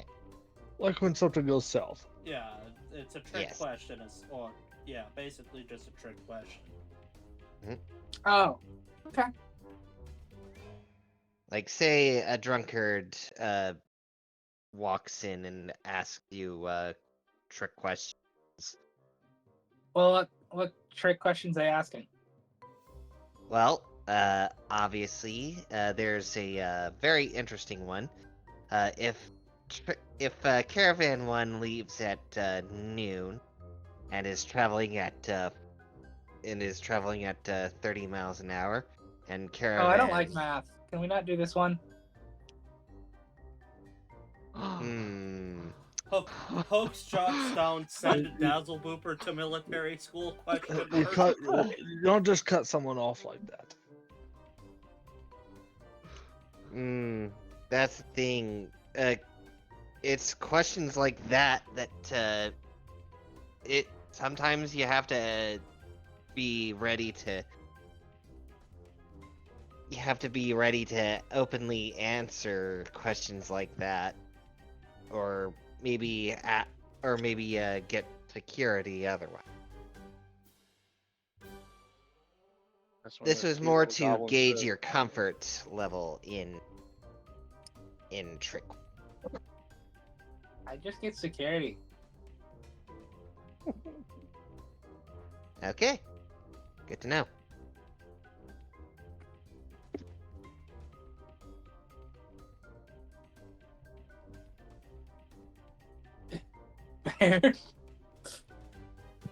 Yeah, if you can't do math, how the hell are you gonna be a bartender?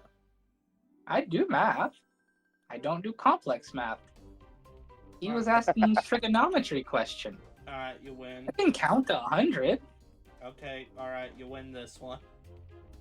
I put it this way: this dude's coming in to be a bartender. He has to do basic math and stuff, and it looks like Sheep's about to ask him, "Hey, here's this trigonometry question, or I don't know what math type it is. Like, train A leaves at this time, train B leaves at this time. Which one gets to the station with inferring this, and this?" It's like, oh god, it's like I'm back in college all over again. I figured the little goblin dude would have said, "Look, you don't have to have calculus skills to count pint, quarts, and drafts." He's not New Yorker, but yeah, Just saying. I know. Who stacks? Is it Mark? No, it's chaos. Oh, Chaos. Alright, I got a simple one for you. Yeah. What? If you have a line of drunks at a bar, what's the fastest you've ever gone through each of them in their drinks?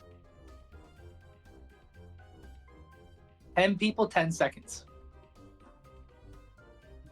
Low whistle? It's Damn. all about speed. Now, if they're new people and you don't know them, it's probably gonna take 20 seconds. You gotta get the drink. You gotta get the drink order, then the drink. If it's people you know and you know what they're gonna order, you can get it made lickety split. I have a follow-up question for you, but I'm going to save it till everyone else has made theirs. Okay.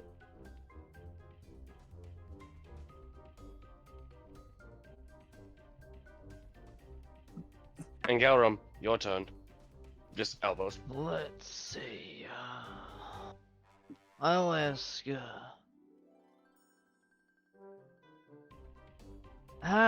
What is your preferred bar setup? Dancing light orbs in the corners for colorful things. Open area for dancing. Tables around. A nice big bar.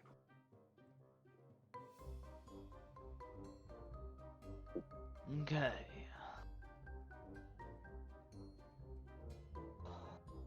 Okay.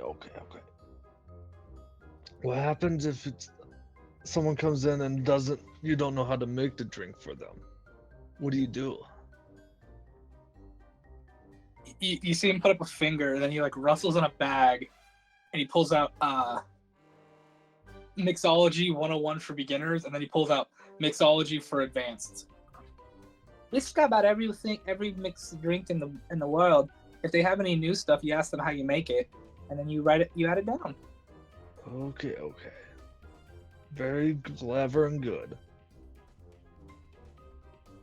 I know how to make a lot of drinks. I did a lot of work for the underground orc raves.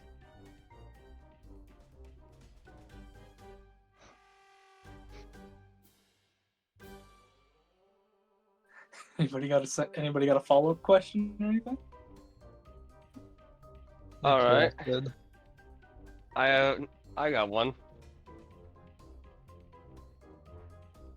Let's hear If it. you It's like, if you could infer, if you could would you be able to figure out the perfect drink for a person by looking at them?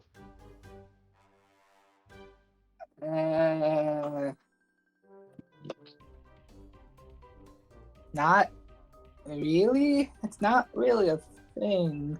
I know people Drink. are like, oh, they're gonna love this. Not really. I mean, more like intuition on this person's feeling like more like a harder drink. This person feels like they need something to unwind. Like how oh, you good gotta is talk. That doesn't work on first thing. You might want to talk to them. There's a lot of people out there with that like resting. What do you guys call that? Resting grumpy face. Oh. So you're like, oh, they look mad. Give them something hard. And they're like, why are you giving me a whiskey? I'm happy. I'm here to celebrate. I want this. Mm. So you gotta maybe talk to them a couple seconds first if you want to make an inference. I get you. Well, that's my What- question. What do you do if someone comes in and says, "Surprise me"? Oh, What I got- comes first to mind?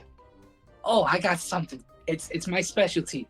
It's called the Goblin Gurgle.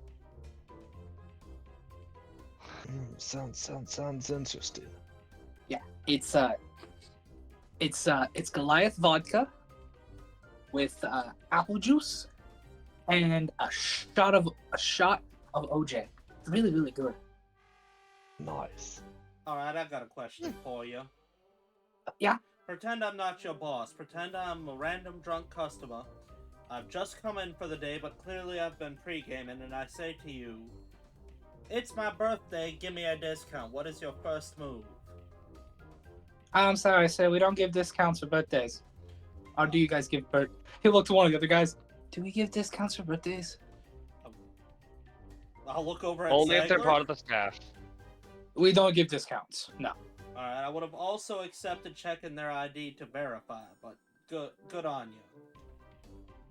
Oh, do you guys follow that rule?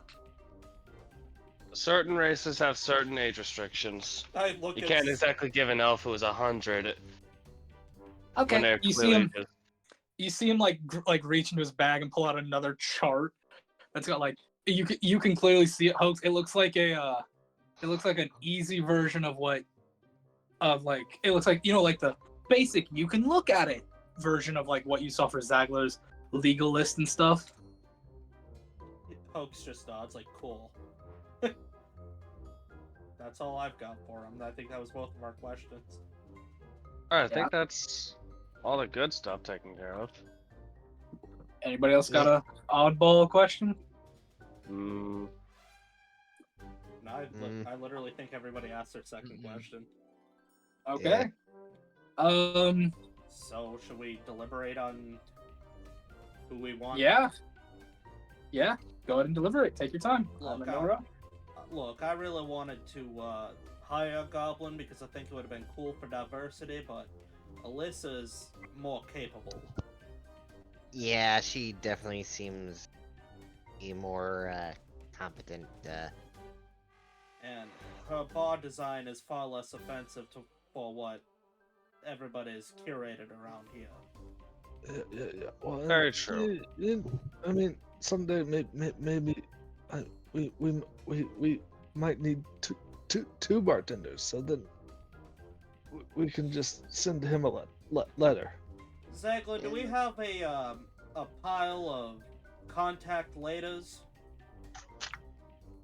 No, but we probably could make that. Alright, It's let's just he sounds like he can make drinks very on the spot. Like if you need something.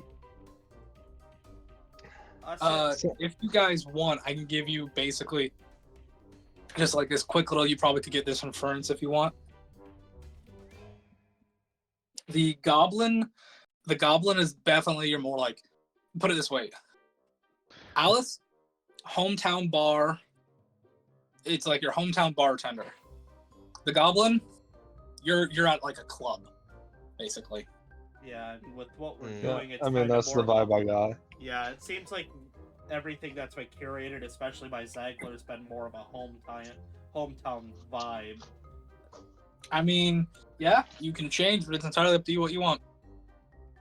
I would say, could you keep like a separate paper of here's who we'll contact if we can hire more? No, you'll have to keep that actually. Because basically, like, the way this works, once if you deny the contract, Zagler has to destroy the contract just for legal reasons in Draconia. And he doesn't want to get into a trouble. Like you can be like, hey, I'm gonna write. You can make like a personal list of like, you like this person for this, and I have my list, like my personal list of all the people that I already suggested. And if you come back, it's like, hey, we want to hire more. Remember this guy? I can go on my list. I'm like, yeah, you liked him. Send the invitation. I don't know. It'd No. be kind of cool if you came up with a whole new list too. So I don't know. Dude, I still have a shitload more people. I don't know, Zagler, are we letting people from the public into this bar? Yes, Make money that way. the plan is you see him pull out this like nice little like it's like a blank cube. This will be the outside bar. It'll match our interior bar. We can set it up anywhere, and it'll make us a little extra coinage when we're in different towns. That's what I do for the shop and stuff as well when we're in town, so we can sell and make money. This makes us extra, so we can afford more things. Well, then, what do you think is going to be more popular where we're headed? Clubs or hometown shit? I don't know. I'm too old to know these things. This is more for you youngins. That's great. We have a soldier riddled with PTSD, a guy that is memory lost, Awkward Hoax, the Metal Man, and Dazzle Booper, who is not from this plane, and Vincent, who is matured way faster than he should. Thank you. That's Look, the point of this. As the elder statesman, I would rather go to the hometown bar than Yeah. a club any day of the week. Yep. Yeah. You just have to you have to know. You just have to realize each of the bars brings in a different clientele. Yeah, that's what I'm thinking. Like later on, like when we do set up. Well, Yeah. the club is going to let us access more drugs and criminals, and the hometown bar is going to give us better information and better criminals. And allies. Do you want me to explain what each one's gonna give to you? Yeah, that might be for the best. Okay, the hometown bar will give you access to the elder folks. You get older details. You get access to more down to earth and guard/militia of any and all in the area you're in. The club, you get the younger kids. You get access to any and all thief groups that are in the area. Ooh, Drugs and poisons. ooh, shit. I kinda want that. Said like a child. Look, these interviews are probably going to take more than one session, and I planned for that.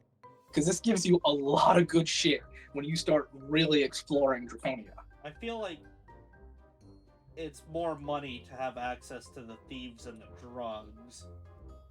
Yes, but Well, what kind of Yeah. criminal element can we get from the hometown thing? not really anything. The hometown thing gives you the legal side. It gives you the guard, the militia, anybody in charge of like record keeping, stuff like that. Like you get honest, working law military people versus the club. You like these are stereotypes, yes, but that's the point. Look, would you rather have an Irish working man's pub or a fucking like rave den? For what? Yeah, basically. For what we're going for, though, and what is going to Speakeasy, get alright. us more money in the long term, I would vote for the club. I say go for the speakeasy style. Yeah, but it's all The, more. the nice thing about the hometown stuff is you get access to guard pretty much, and Yeah. I mean, you'll still get some information about drugs and shit from that because they're taking criminals in. Yeah, that right there is my pick if I was even here. Yeah, you know Better what? access to an information network. So I feel like right that's now, first like something. if someone wants to, we should write this goblin's name down on like in the notes or something for later on if we do want to switch. All right. Yeah, I think we you should guys go got your with. vote? Yeah, I think we should go with Alyssa because then we technically get both worlds with the way Trucker just described it. Not really. Yeah, Like but we I could hate talk. the guy, but We could you're talk not to gonna- the you're not gonna- guards and get the information. yes and no. I mean, it depends on your roles. I mean, look, think of it like think of it like modern day thing of like you go into a old bar, you go to a table of cops, and you're like, "Hey, any good busts lately?" They're not just gonna start talking to you about cases. You know that. Yeah, But but get some drinks in them. Get some drinks in them. You might get a few. You might get a few like slips here and there, but you're not gonna be like, "Hey, we know this, this, and this. You can get this, this, and this from this guy." That's not how that's gonna work. yeah, but which is no different than if we went the other route. Yes and no. It just depends on your connections and how you roll it, man. Well, yeah, I mean, we can become close at some point.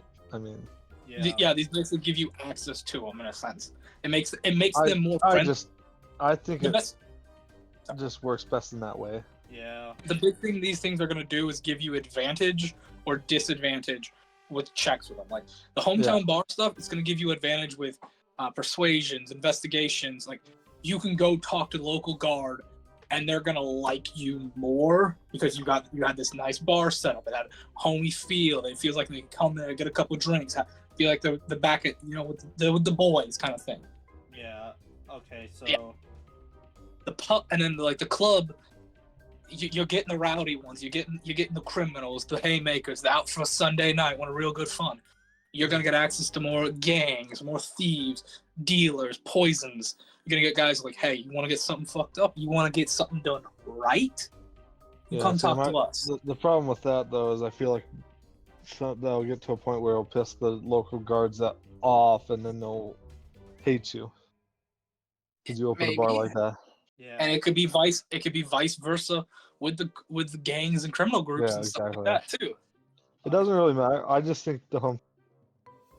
I think we should just put it up to the final vote. That's what I think we're gonna do. All right. I'm gonna give you guys a couple seconds to think it over. And we're gonna go down the list. I'm going hometown no matter what. Okay. Yeah. Let's just Chaos. vote. Hometown or Alyssa. club? Hometown Hometown. or club? All right, Sheep. Hometown or club? Hometown. Hunter. Hometown or club? Hometown. Mark. Hometown or club? I'm gonna go hometown. Mayor. Hometown. That's what I figured. All right, let me get that written down. By a landslide. Yeah, by a monumental landslide. I mean, Dewey versus Deimos Truman doesn't really landslide. weigh on it, but Deimos doesn't really weigh on this. But I would have voted hometown too, so it's unanimous. Trucker, you're better at this kind of history than I am. What was that election where only Minnesota voted for the other candidate and then the other guy won? I think that was Perot. Yeah. It was Pro Like, versus He got his ass kicked so bad, and it was sad because Ross Perot was All right, not a bad pick. I've got for your bartender, Alyssa. Yep. Hometown bar, connections to the law and to the working man, basically. Alright. Alrighty. Thingy. That gives you an information network because nobody knows more about the local shit than the working local- men. Yeah, that's the thing. Next up is your doctor. Oh boy. You have Marcus J. Jones, the human from Letton, or you have the gnome Patties. Who do you guys want first? Let's go with Patty first. Okay. Yeah. This is Uh, for doctor. Yes. You see Zagla kind of look to you. Do question about their medical license if you can. I'm sure they have one, but there's no harm in really scrutinizing the medical license. I'll field that one for y'all. Thank you. Thank you. You see, probably like a good 10 minutes go by before the gnome Patties comes in. He's wearing just simple black slacks, white t-shirt. He's got glasses on, carrying like the doctor bag with him. Oh, shit. Do I sit right here, or is we doing somewhere else? You can sit. Oh, thank you. He'll kind of like hop himself up there. He's got a hop because he's small. Hello, I am Patties. How are all of you? Oh, fine. Greetings. Doing Okay. fine. I guess fine, other than I don't have a memory. Is it trauma-based? Is it blunt force? Amnesia? I don't know. You're a doctor. Oh, well, I would have to do some. I would have to do at least a test of some sort, check for bruising, scarring. If it's internal, such as like just the brain failing on itself, or a trauma-based version, we'd have to do some questions and stuff. Crow's but gonna yeah. look around at everyone here and be like, "Should we just have to run through, make him do a test?" No, We're going- not right now. Let's go. Let's just rapid fire We these should- questions at him. Yeah, we should be the ones asking him the questions now. Yes, please go Okay. ask. Okay, so do you by chance have any next of kin? Should any harmful event happen? Yes, I have a wife, 2 daughters, a grandson. I guess I'm a little confused by what you mean harmful things. I am going to be your doctor, no? We asked this because our last doctor had an unfortunate Oh. predicament. Oh, you don't say. They were in their defense. In your defense, they were adventuring with him, so it makes sense. Yes. Well, I am no adventurer. I will stay in the safety of the clinic and such. I do presume you have one, right? I believe so. Good. No, I am not much of an adventuring man. No. I am no battle medic, as they put it. I don't have much experience in that, no. I'm a fine medic, I am. I worked in the hospitals of the capital and such places. I have done work in many places of Draconia and of Greenlush. Then where's your medical license? Oh, yes. You'll see him like root into his bag and pull out a medical license. Think like our version of the medical license, but it's like college of it's one of the Rari colleges. I don't have a name for it, so don't ask. So, what is it to try to determine if this is forged? Investigation? I'm gonna say I'll let you make an insight on the paper. 11. To find any flaws. Yeah, if anybody wants to go ahead and roll insight on the paper. I'll give Hoax advantage. No? Yeah, He why already not? rolled. It's too late. I'll roll. Why not? I do Alright. have. I have a +6. Mine was a 13. 25. Nat 20. 25, not 20. Seems on the up and up. That seems like you think you've heard of the name of the school. You're like, yeah, I know that place exists. I've heard about it. Seems like the up and up. As far as you can tell, this seems like a genuine medical license. I recognize this. Well, it's Believe, legitimate. I believe one of Millie's friends back home when they were a kid, when she was a kid, that friend of hers wanted to go to this medical school. It's a very prestigious school. I was very honored to get in. Thank you. I think is it Chaos's turn still, or Oh, it's Hoax. oh, still Hoax. Hoax is next. No, I asked for the medical license. Oh, okay. Hmm.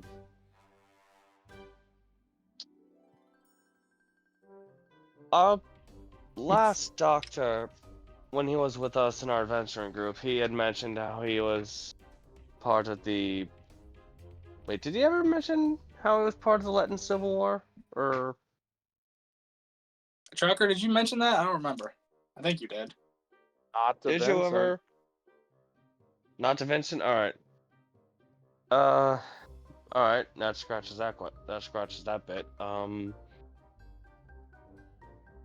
If you've got nothing, you can skip. Yeah. I'm just gonna skip. I got nothing. Mark? Now, how many patients have you had? I don't have an exact number. I've been doing this work for over 50 years now. I'd say between 200 to 500 in my 50 years. Somewhere around there, if I had to guess. And I guess follow up to that.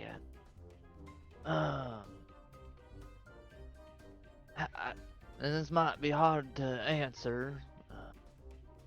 I guess what is your ratio of saved to unsaved? Well,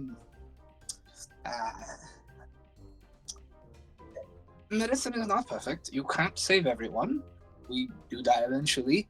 I've helped as many as I could help. And those that I could not help, I eased the pain the best I could until that time came. To number it would be rather sadistic, in my opinion.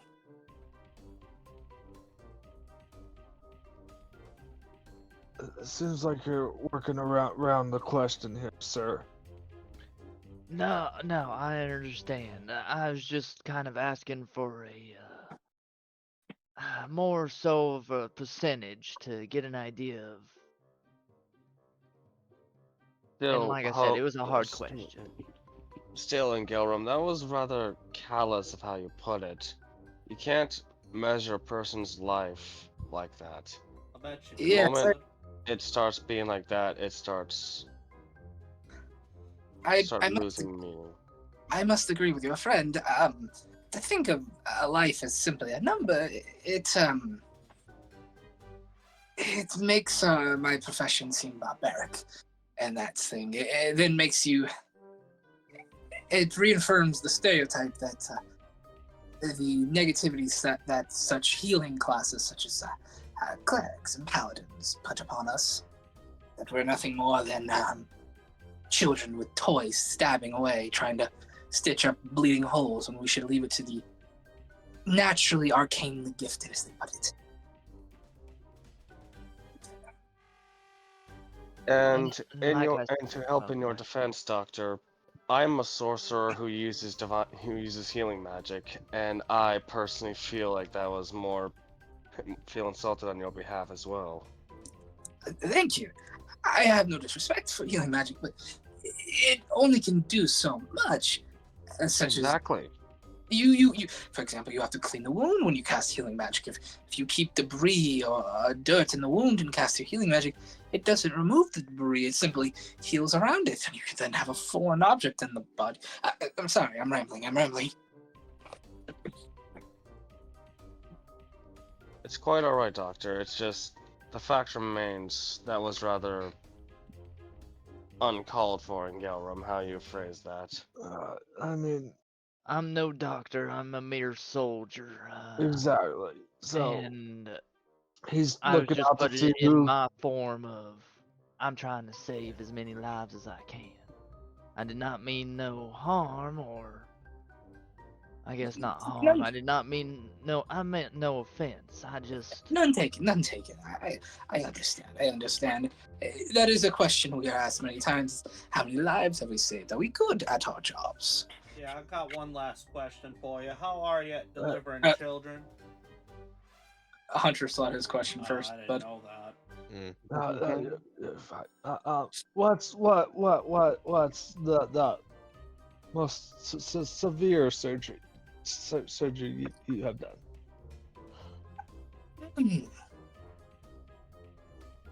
well, let me think a second. It's the most severe surgery I've ever done. I had to work on a patient who had gotten stuck in a tiger man trap. These terrible traps made by the were tigers of the jungles of Rari. Terrible, terrible traps. They use pressure and a fulcrum movement to impale their victims, and they designed these impaling instruments to be barbed in such a way that if you try to remove it, you will do more damage coming out than coming in. And they range from an inch in diameter to I'd say 6 inches in diameter, depending on the tool. And this individual had taken a very, very nasty one. Each one was 3 inches in diameter, and it was a very, very, very risky, very hard surgery to have them removed properly, with taking as little to no flesh as possible, while doing our best to close the wounds and stitch the arteries that they did puncture. Unfortunately, we were unable to save the young man, as by the time we got to him and got them to roof, they had punctured the intestines, the heart, and one of the lungs. And these were designed by were-tigers? Yes, they're very Sounds terrible. like he just jumped on traps. If it was on his heart and stuff, like you would just think it would have been limbs. Oh no! These traps are very, very deadly. These are man killing traps. These aren't designed for animals. These are man killing traps that they are making. Okay. Like, are they like you weren't- styled like a bear trap? No. But meant to- But but like, I think mean, a rake. operate like one. No, how they- think a rake, and then think that the shaft of the rake is bendable, and you bend that back into a U form, and there is a tripwire or something that you can step on, and when it does, it releases the head of the rake with enough force behind it to whip around and pin someone to a tree or something. It's a very barbaric, but very useful trap. I know the trap he's talking about. And Yeah, that 'cause it's like- Vincent will sort of make a claw with his hand and make a pantomime palm motion to like on his chest, like like- that. The real name of these things, they're like tiger traps or something. What is it, Trucker? The Vietnamese use these in the jungle, and they're evil. God. It's like it's the man killing tiger trap or something. Basically, like, it's got these things just have like 3 to 4 like rods that are sharpened in some way, and it'll fling around and like stab through the gut, the chest, any part of the body, and pin someone to a tree. Because it's not meant to kill them right away. It's meant to like inflict a shitload of damage, pin the person to something, and then so the person will scream and call out to try to get help, so the enemy soldiers can start picking them off where they come from. It's barbaric. It's a hell of a thing. So it sounds like this Vietnamese weapon was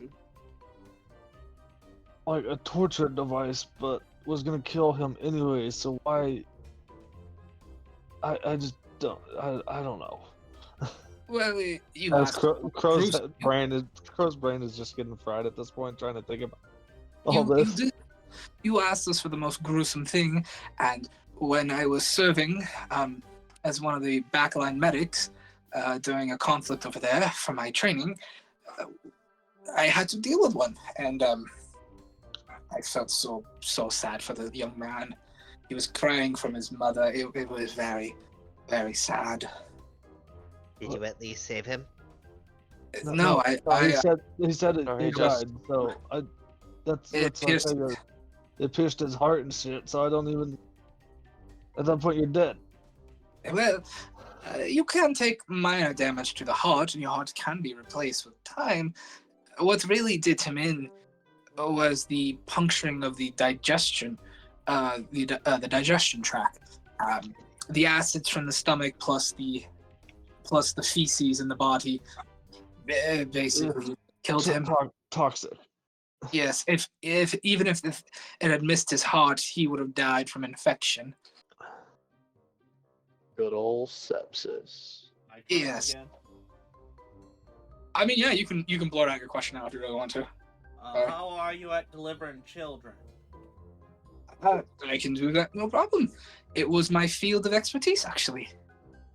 Why? Do you have someone here that's pregnant? Not sure. Gyna? Maybe. Huh. I'm not a Okay. doctor. I thought you were a doctor. Well, no offense, you are all of the male variety. I don't mean what you identify. I just mean as your genes look it. And normally, male races cannot give birth, as far as I am aware. Oh, He's no. inferring because he's seeing someone and he's possibly hoping for kids. Well, congratulations. The miracle of childbirth is wonderful, though they can be very tiring at some points. Any more questions for the good doctor? Yep. I have none. Fantastic. Either way, it was pleasant meeting you, Doctor. You all likewise, and if you allow it, he will shake each of your hands. I'll shake. Of course. his I'll shake his hand as well. I will shake the hand. Alrighty. Alrighty. About 5 minutes go by, and your next interviewer comes in. Marcus J. Jones comes in. He is wearing brown pants, black slack shoes, a white, like a baby blue powdered button-up shirt with a tie. He has thinly designed like circular spectacles. He looks maybe in his 40s, late 40s, maybe early 50s. Slick back white hair. He's got the same doctor bag at his side. And the thing that really catches you all, there is a chain from his pocket leading into the pocket from his pants, leading into a pocket on his coat. And he has like a white overcoat. He'll come in. Hello? Is this where the meeting is? Oh, he's not in. Howdy.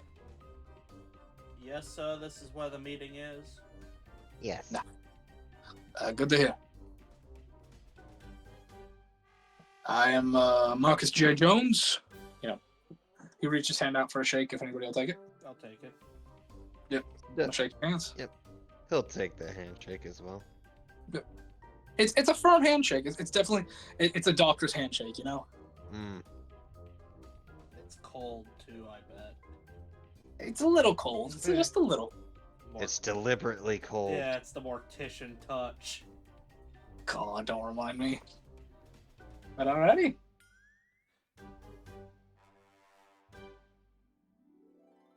Fun fact, it's actual proper, Oh, yeah, forgot. It's, my question. Yeah. Alright, just wanted to, ask, what out of your, line of work, what was your most memorable,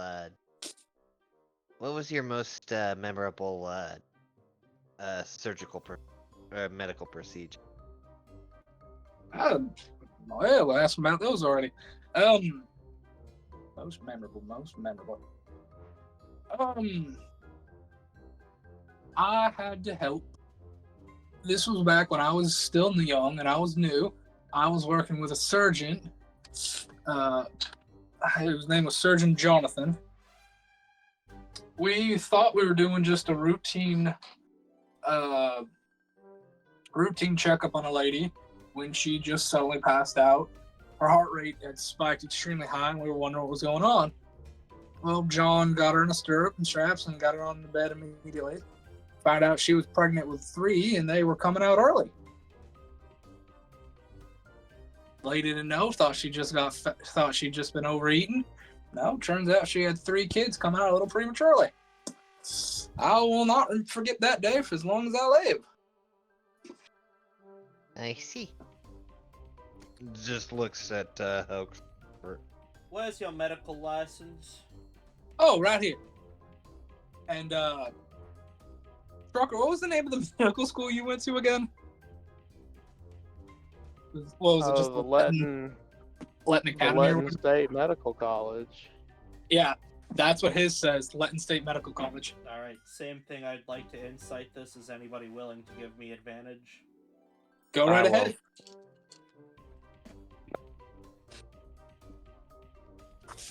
23 on the license. Yeah, that is a legit medical license. Alright, I'll put my jeweler cutting eyeglass away. That Yeah. I don't actually have. Zach gonna give you like a magnifying glass to really scrutinize it. Very nice. Ah, yes. I'm not saying this is. Look at the crystals on this one. Oh, very good, my lord. Very good indeed. He'll nod at that. Alright, Chaos, it's your go.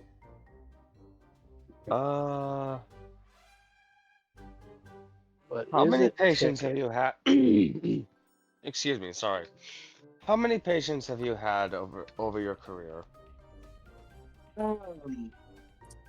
I'll be honest with you, I never really kept track, and then when the Civil War broke out, I really didn't keep track.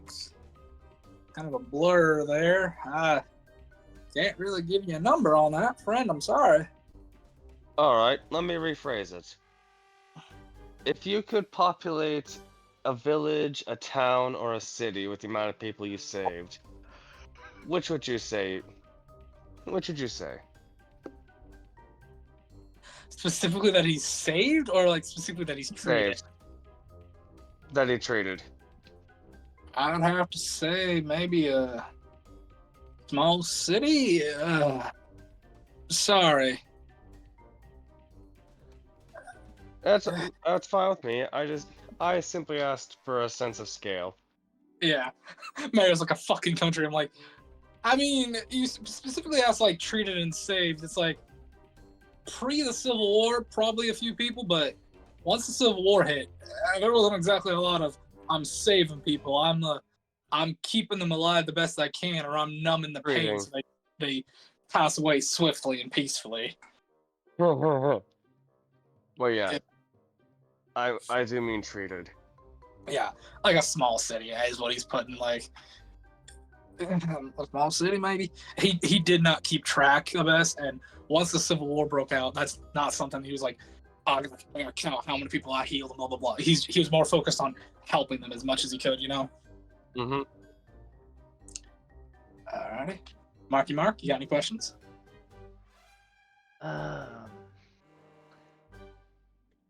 Let's see here.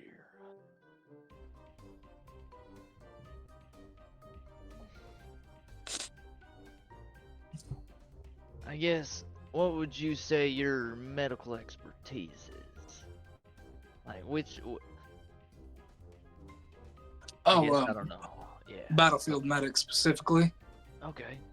Combat. I guess combat medic is the big thing. I saw a lot of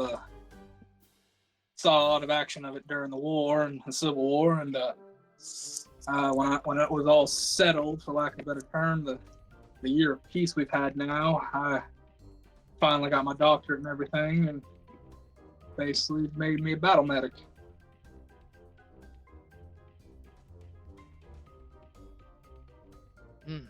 Very good. Mhm. Okay. Have you ever been able to fix someone that has forgotten everything? Like blunt force trauma, See, repressed see, memories. see, I don't know. I, I don't know how it happened or what happened, but yeah. All the above. Well, I did work on a lot of men with PTSD out on the battlefield. The big thing was out there, it wasn't so much just getting them to unlock all the memories, it was getting them to be able to function like a person again. You'd be surprised what happens when you see a shell. You see a shell go off right in front of you and turns one of your buddies into paste. Some boys will go just pale white and not even move. I did my best to help a lot of them, but I mean, it really depends on what the reason is. We could do some investigations. If it's blunt force trauma, that's a little bit harder to fix because that's damage to the brain. If it's like a PTSD or repressed memory thing, that's a little bit easier to fix because that's just working the angles of the brain, trying to figure out what's keeping it blocked.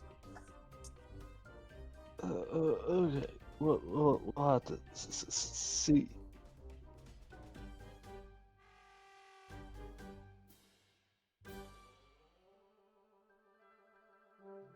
Anybody else got any more questions? Now, I don't want you to take offense to this. My mother and father are Latin born, my cousin was a Latin, but I would be remiss to ask, you ain't gonna drown no mixed race children or turn people away because of their race, are you? No, I was raised by, I guess, the best way to put it, one of the good professors at the school. Medicine's medicine. It don't matter the race, creed, or color. You're here to help everybody. I would Besides, that's the reason I left when the church won last year, the Civil War. They started putting bounties out for all mixed racers. They wanted to go take back what's the place to the north called? Not sure, but It's the territory to the north that we lost like years ago at the beginning of this war.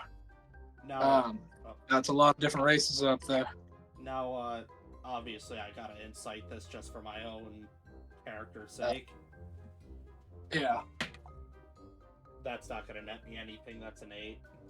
Late. That's the name of the continent. What are you inciting? I guess is my question. Just making sure, like, inflection and everything, he's telling me the truth. Like, he doesn't sound rehearsed. I mean, you've grown up around some racist people. Like, you grew up around the draconic races here were racist to humans and stuff. He sounds like the kind of guy who, like, his mannerisms and stuff, he definitely grew up around racist people, but he didn't act like them. Anyways. He's got jokes, but he's cool. Yeah, he's got jokes. He'll say the words, but he will not be a dick. He won't be a racist asshole. He's like our grandparents. He may say a slur or two, but he doesn't mean nothing by it. Yeah. He was raised in the conditions, but he broke the chains. There's still some scrapes, some stragglers every now and then when he talks, but yeah. Some stray links hanging from the wrists. Yeah. So he's not quite Tremaine, but he's almost there. Tremaine's an odd duck, let's be honest. Tremaine's one of the rare ones. That's fair. Yeah. Alright, I'm ready to put this up for a vote. Yeah. I vote for Marcus. Ooh. One for Marcus. I'm personally kind of tied between Marcus and the gnome. Yeah, Patty's. Marcus did say that. Now, this is only on the grounds of because of Hoax's impending child. Now, Marcus did say that the childbirth was his most memorable one. However, Patty's claims that gynecology is his specialty. More specifically, delivering children. Now, I'm personally leaning more toward Patty's. Alright. Who else? Well, I'm going Got Marcus. one Patty, one Marcus. I'm gonna go Marcus as well. Yeah, me too. So sounds like Marcus is gonna win no matter what. Yep, I vote Marcus too. Marcus wins. Let me put him down. Okay.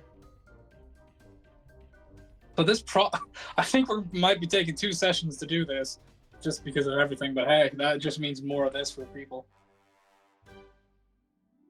Yeah. I'm enjoying this. This is fun, in my opinion. Yeah, this is It's Oh, good. yeah. It's good to give you guys some, just some easy, just talk and have fun with it stuff. It doesn't have to all be combat. Yeah, sometimes dialogue is just as good as story development as combat is. Alright, so we Sure, it's we more hired dynamic. Marcus. Yeah. Alright, what's next? Next up is your cook.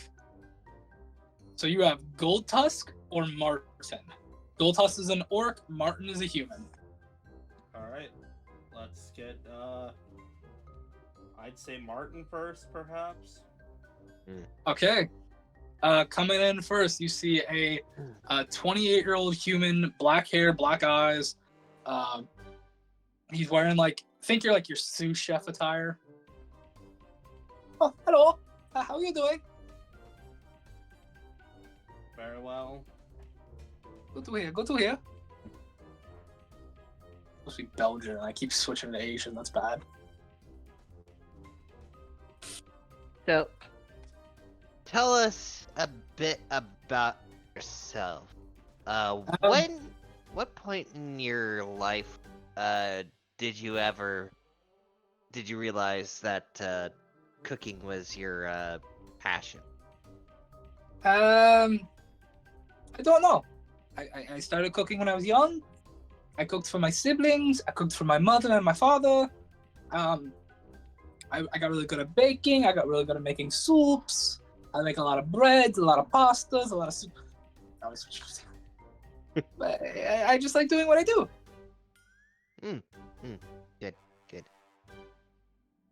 Good to hear. Any do you guys have any questions? Yeah. What would you say is your area of culinary expertise?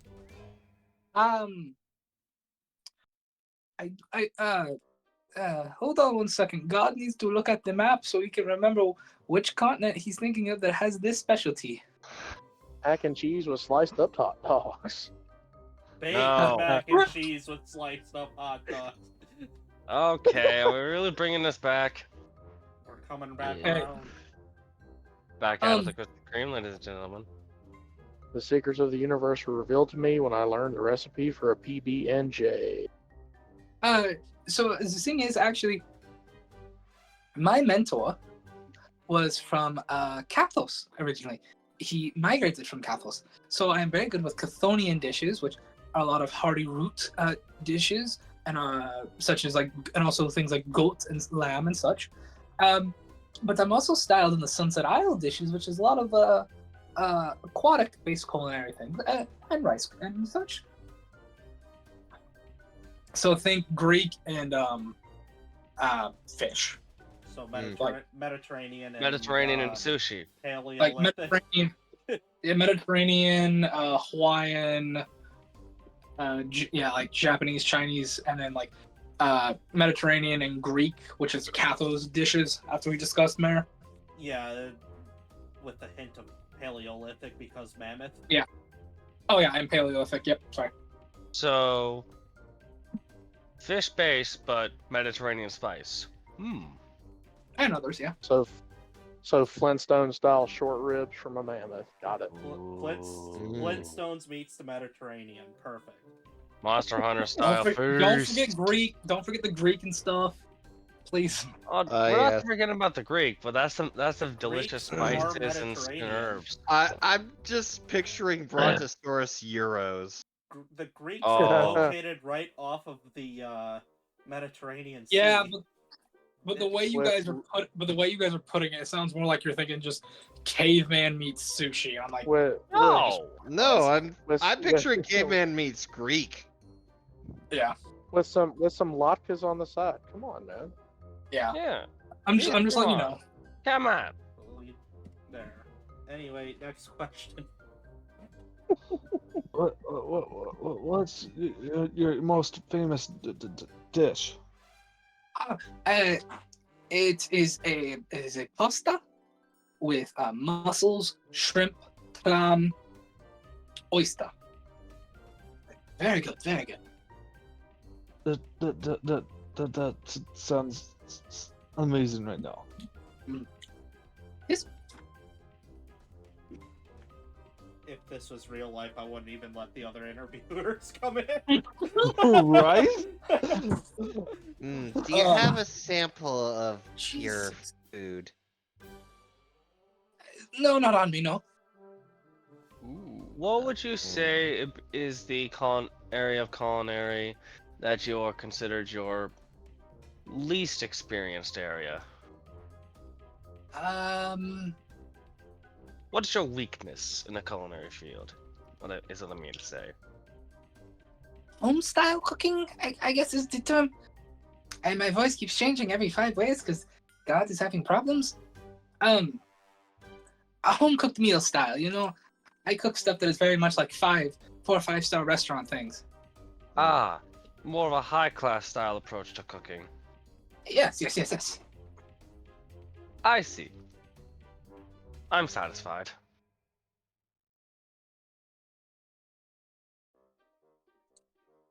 Mark, you got anything?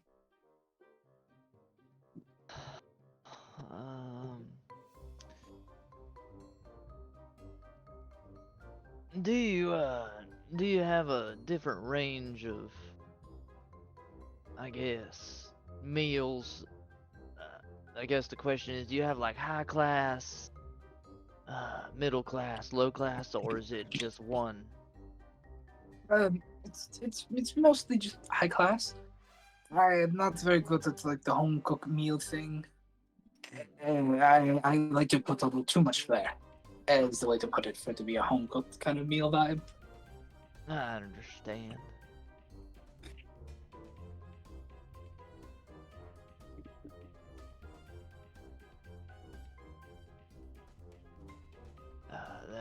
I think that was my question. Yes, I'm satisfied. Mark, Hunter, you got anything? No, I'm good. Alrighty. Anybody else got any extra questions? Nope. I already asked all mine. Alrighty. I guess we'll, he'll shake your hands, he'll walk out. Next up is Gold Tusk. The best way I can describe this, y'all remember the chef from the 3rd or 4th Shrek movie? Yes, vaguely. That Yeah. ogre. Think that, but he's got 2 giant gold cap tusks. What? Just very doing the interview. Yes, sir. Alright. See him sit down. Got a little chef hat on. He's got the apron. It says "Kiss the Cook." How's you doing? Doing good. Good. Go do Wayne? it. Yeah. Above game. Yeah. Is the chef hat comically small on his head? Yes. Is it like a little, dink, Yes. a little muffin cap? Yeah. Just a little, It's like dink. it's way too, like, both the apron and that is way too small for him. Like, he's wearing normal clothes underneath it, but he's wearing, like, the chef stuff is very small on him. The chef stuff Like is just the- comically small. Yeah. Like those little white aperitif things that they put on chicken drumsticks to make them look Yep. fancy. Alright. Basically. Alrighty. So, Like, this might be a bit odd, but now, if you answer this well, in a manner in which appeases us, you may have a lead in terms of the interviews. So, do you have a sample of your best dish?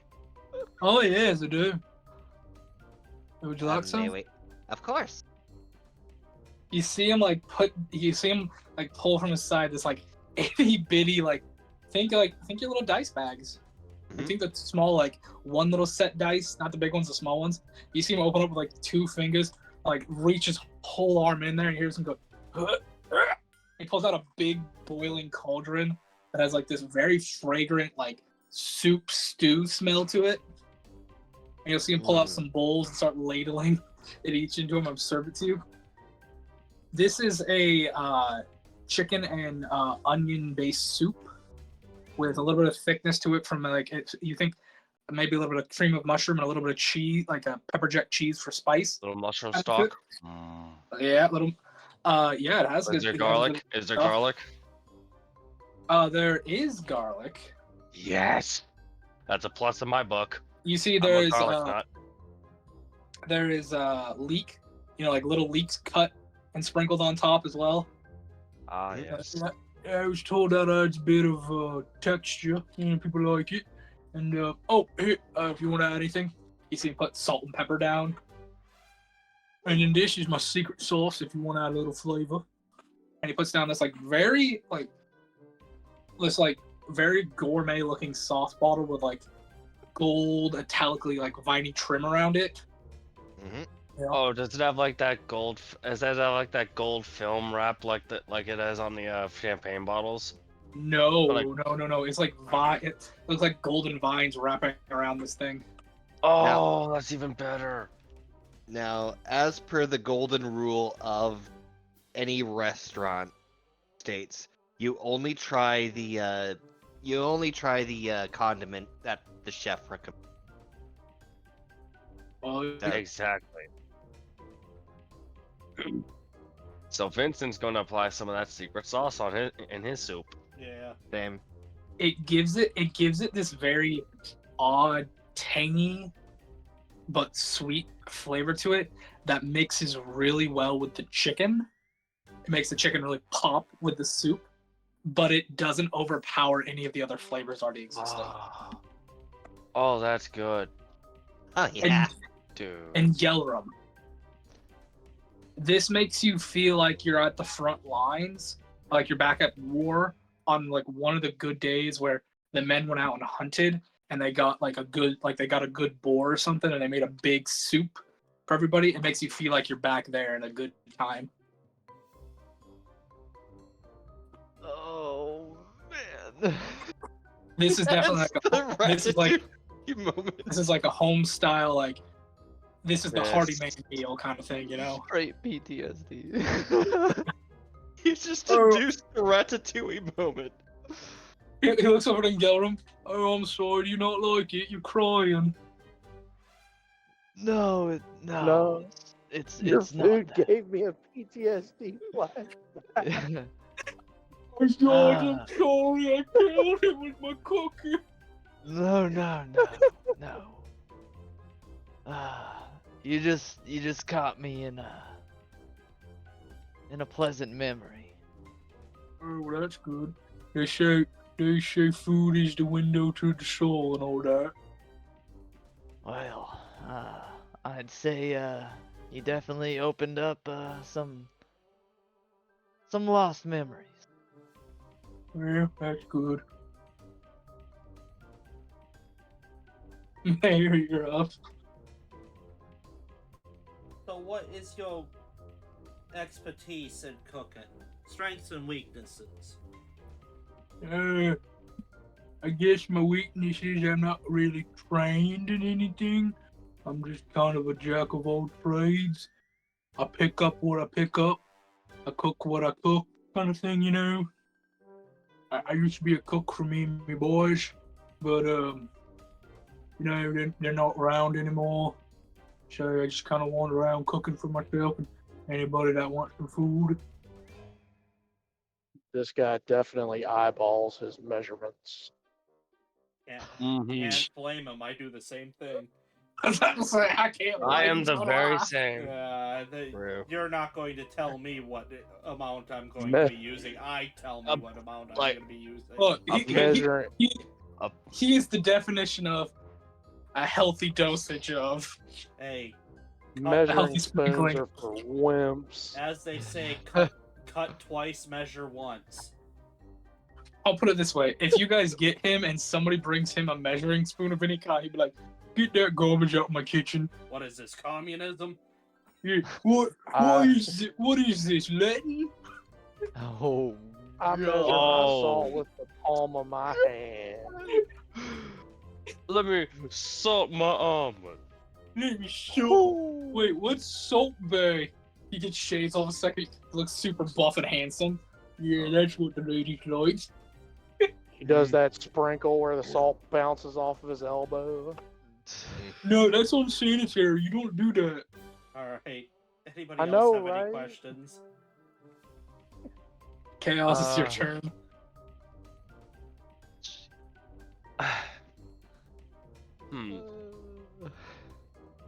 I have nothing. I'm just mesmerized by this big lovable loaf. Mark, you got anything? What, I guess, what made you want to come to us? Well, I've been looking for work, and a lot of people don't like orcs, especially because that Valley of Hand business. They're like, "You're an orc. We don't want you. You're smelly and stinky, and we bet you don't even wash your hands when you cook," which I do. That's a stereotype. Please don't think it's true. And then, over in what used to be Haven, a lot of the orc tribes over there are real xenophobic, so people are kind of just scared of me over there. And I saw a listing. There was like, all races welcome. We're like, oh, okay, well maybe these guys are nice. So I came over here hoping I could get a job. Well, my friend, you certainly gained a better impression than the other person we interviewed, simply by Hey, coming who is- prepared with your own dish. Oh, you had somebody else? Oh, Mm. No, Why don't as you- I Sorry. oh yeah. Well, again, as I said, Well, you doesn't that guy have to ask a question still? Hunter. Go ahead. Hunter, you got any questions, buddy? I don't know if he's No. No. Okay. put it up for a vote. Oh no, Sheep had a question, didn't you, Sheep? No, I was just saying that he was just saying that as he said, had his answer been to our liking, then he would have had a massive lead in terms of choices, and he already fulfilled. Alrighty. Yeah. So I'm gonna ask this right now: Is he the winner? I'm thinking so. Yeah. I think this big lovable loaf is the winner. As I much feel like- as I would enjoy Terrorbird Euros, unfortunately, this guy's the winner. Yeah, like Martin is a better choice technically, but this guy, he's exactly like all of us in this campaign. He's down on his luck. He needs some help. Exactly. The more people we gather like that are down on our luck, the better they bounce back and the better they become. We'll become an orphanage for losers. Hey, I is just, it I really an imagine orphanage just if like, we have success? imagine just like, yeah, you got the job. He's like, oh sweet, can you show me where the kitchen is? I'd like to start setting up. Dagger's gonna come to the kitchen. Alrighty. Alchemist. We ready for that? Alchemist. So which of the drows do you want? You want Lunar Dance or Twilight Dance. Mm. Which one had what specialties? Who's the male? Who's the female? You don't know. It doesn't say. I kind of want them just to be the same drow person, but in two Just the same disguises. person, just wearing No. a wig. Well, the thing is if we hire one, the other one's coming with if they're married. So, You don't know if they're married or not, but yeah, I get what you mean. True. does it say they're married on the application? It does not. Can we bring Maybe just one they're of them engaging in? in the shotgun approach. Can we just have them both show up at once so we can ask them if they're married? You can. You would just put two chairs together. Yeah.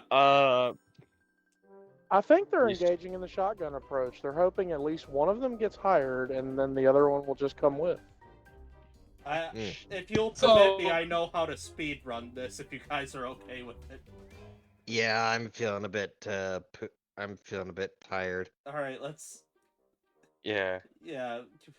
Are they here? Two drow walk in. They look identical. Are you two married? Oh my. No, we're sisters. Okay, but if one of you gets the job, the other one's also gonna be living here. Yes. All right. You're Which fucking one? hired. The one who's talking. Which one? Which one are you? I'm Luna. All right. I'm gonna pull out this coin and I want you to call it. Okay.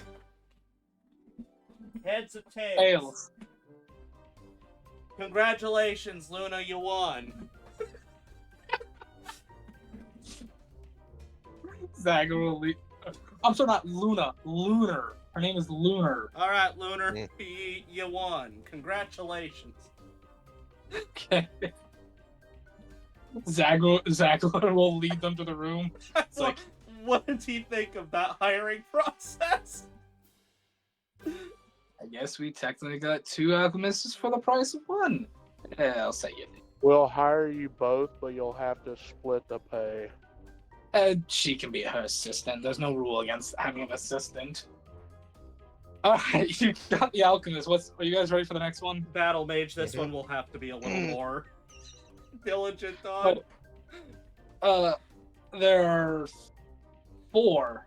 Oh, You yeah, have Rick, Off Block, Betty Witt, and Tinker McTink. Mm.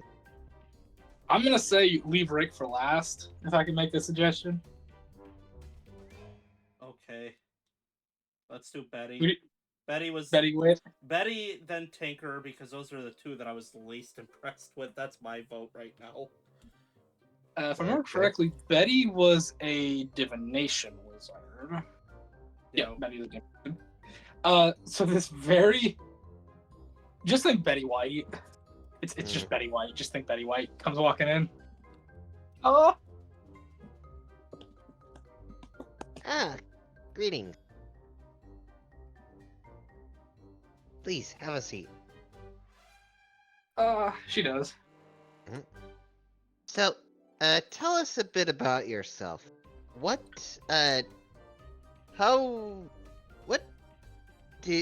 did you first realize that your school of magic was your calling?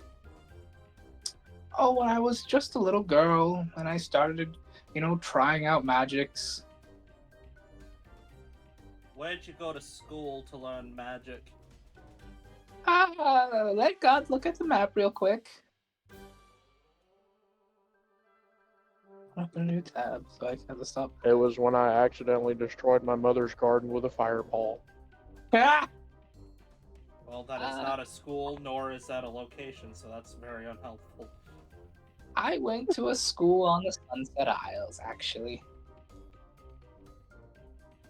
I have a follow-up question that I'm not allowed to ask yet, so... Nope. Chaos, you got any questions?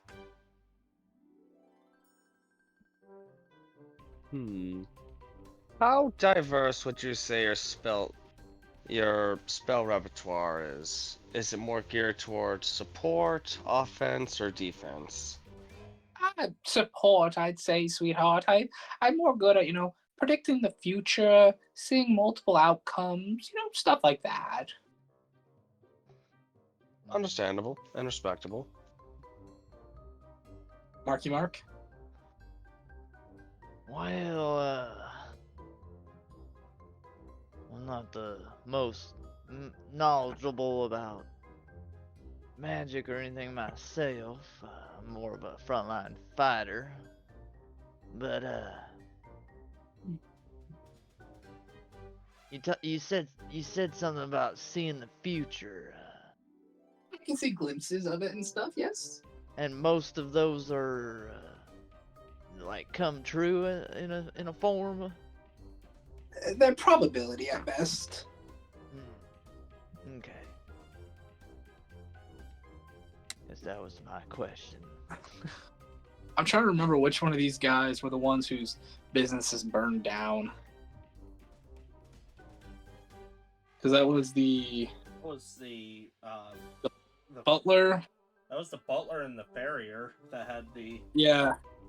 It was Little Petey the gnome. Yep. And Fun McFetty the gnome. It was both the gnomes. I was right. Oh, It's like, where are the the- Sicilians? And the Kenku. Oh, that's right. The Yeah. Kenku off block. Yeah, off. Off The block.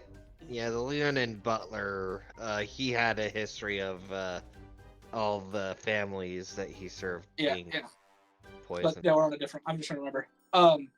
Yeah, off block also lost his job to something strange. Yeah, he lost the whole zoo, which is like the least profitable business. Was that off block? Are you sure? Yes. No, that was the clown. That was The both of zoo them. was the clown. Then what the hell was Um, he? We're not I worrying don't think about Off these Block- people right now. Off block was a no scam. I think it was Glitter Funfetti, Little Petey. Little Petey lost his last butler because the family he was serving got cooed, and then it was one of the Smiths. No, it was one of the Smiths. It was one of the salvagers. It was it was Sir Danielle. No, he was the. All right, we're not worried about these people Yeah, right now. sorry. I'm losing my mind, but that's what I'm going on. But yeah, but yeah, you got Betty in front of you, and I think it's Mark's turn for the question. No, I just did mine. Oh, Hunter, what do you got for a question? I don't know nothing about magics. Alrighty. Anybody else got a second question they want to ask Betty? Yeah, just one. Now, if all your stuff is about the future and such, then why the hell didn't you just apply for research? I don't know how this applies to battle. Ah, well, I can see what your move's gonna be, and it helps me fight. But how does that help us fight? Well, I'm here to train you. Very good. That satisfies my question. Alrighty. I got a I feeling can you warn guys you don't not. care at all, do you? I can warn you where not to stand when I cast Fireball. Yeah. Oh, you're not to stand on that X. All right. Do you want off block or McTink next? Mick Tank is the one that I'm the least excited about. So you want to do him? Just get out of the way. Yeah, we have two others after this. McTink is not a spellcaster so much as he's an artificer. He comes in with all sorts of little gizmos and gadgets on him. He's got thick goggles with a bunch of gears and stuff coming off it. He's like, hello, how is everybody? Great. Yes, Yeah, I'm he's strung out. McTink. Good. Yeah. What kind of now, if you were to say a type of school your inventions draw upon the most, what school would that? As you know, alchemy, our artistry don't really have schools. We just have more things we do. I would consider myself a bit of a tinkerer, you know? Little gizmos, little gadgets here and there that do little fun little gizmos and things. Okay, do you have an example of what, of your... Oh, yes, I've got little Bethany here. And you see him, like, reach into his hat and pull out a mechanized bunny.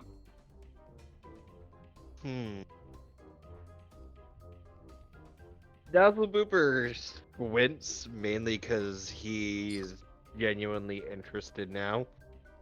Alrighty. Mayor. I'm assuming by now my drink cup is empty, so I'm going to place it in front of him and go, if you piss in this, are you gonna pass? Oh, wait. No drug test in the world. What? I don't. What do you mean? That's what? Are you on drugs? No? Next question. Not even inside of me, just like, next question. Hoax does not give a shit. Hoax Chaos. thinks this guy is an idiot and a scam artist. Chaos. Despite the fact... Oh my lord. Okay. Let's see. What is the most difficult magic research you've had to tackle before? Before now? I had to build a construct from a destroyed piece of Letten tech. It was very difficult and challenging. All I had was the head of this thing and no blueprints at all. I had to work from what basically I had, and that's what helped me make Tiffany over there as well. The Letten constructs are fascinating creatures. And no, Deimos is not there, so he doesn't see him. Interesting.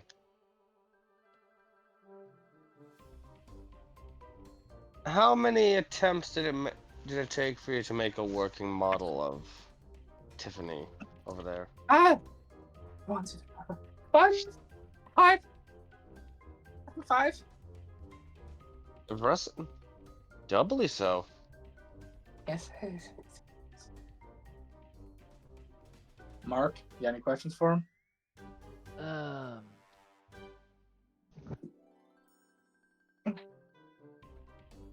Would you say that this, what you've created is your most prized possession? No. Tiffany's a great possession, but she's not my most prized possession. What is your most prized possession, if I might ask? Unfortunately, I can't actually share that with you.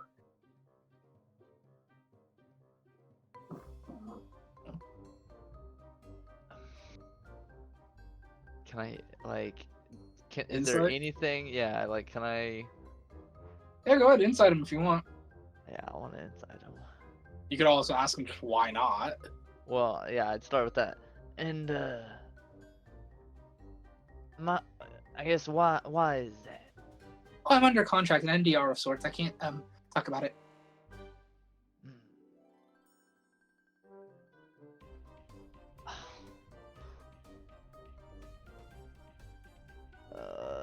My insight was a 17. Yeah, he's telling the truth. He's under contract. Would I think that maybe that has to do with the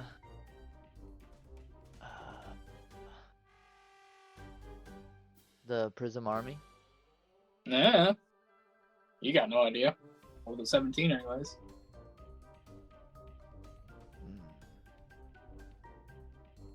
Very well.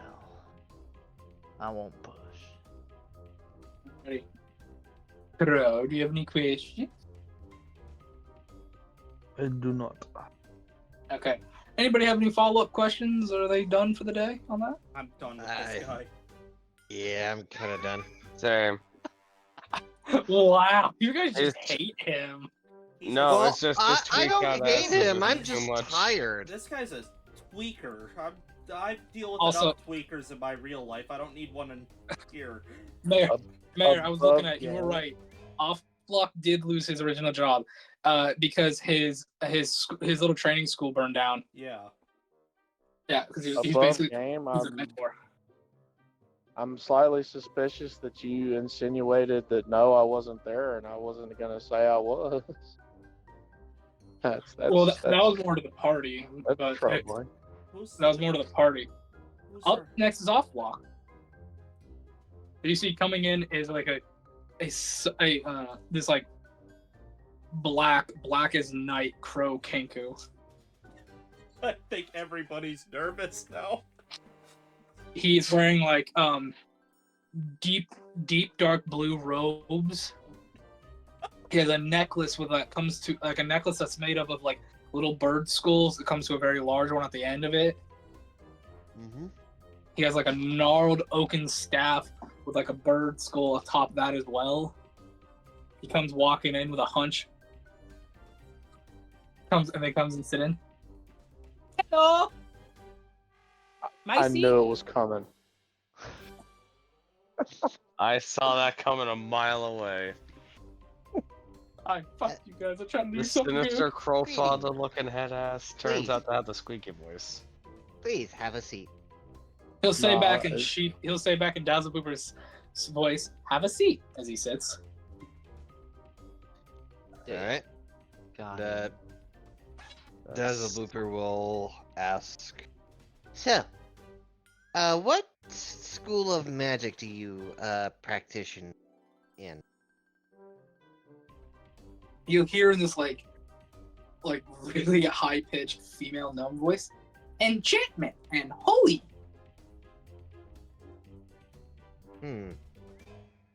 Okay. What? You say that there was you use holy magic. Do you know what deity you draw your holy magic from? Insight. Go right ahead. This guy's full of shit. 18. There he is lying. He knows where he draws his stuff from.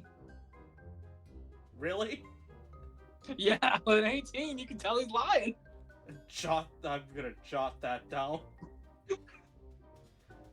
My power is fiendish. I mean arcane in origin. By the way, Marius, your turn. Yeah, you wouldn't happen to be a deity fucking with us, are you? No, Oh my goodness.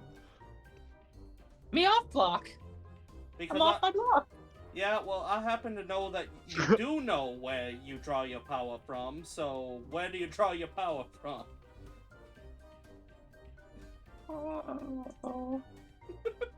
He gets, Oh no! Oh no! he gets like really sheepish. He starts doing like that bird coo noise. Yeah, unfortunately, lying is not a very I'm, profitable on your. I'm winding up that insight check. Elizabeth. He just starts going on. Who? Me. Eladath. Eldath, the goddess of peace. Eladath. The goddess of what now? The goddess of peace. Yeah, no, nuh-uh. Roll an insight. 12.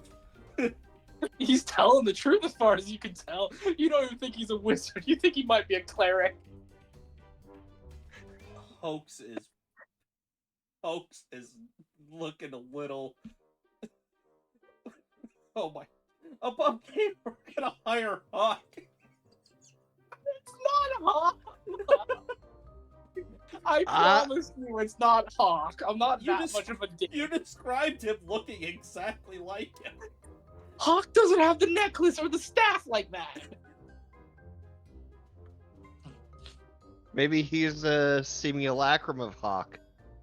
Next question. Mark, it's your turn. Ask the question. Now, what made you choose to come interview for this particular position? Well, my dojo burned down when this one kid he could cast the spell Fireball. And he threw it at another kid and set the kid on fire. The kid ran around and set my whole dojo on fire.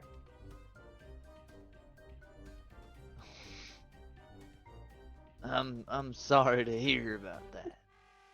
The insurance money was terrible. The mothers all sued me.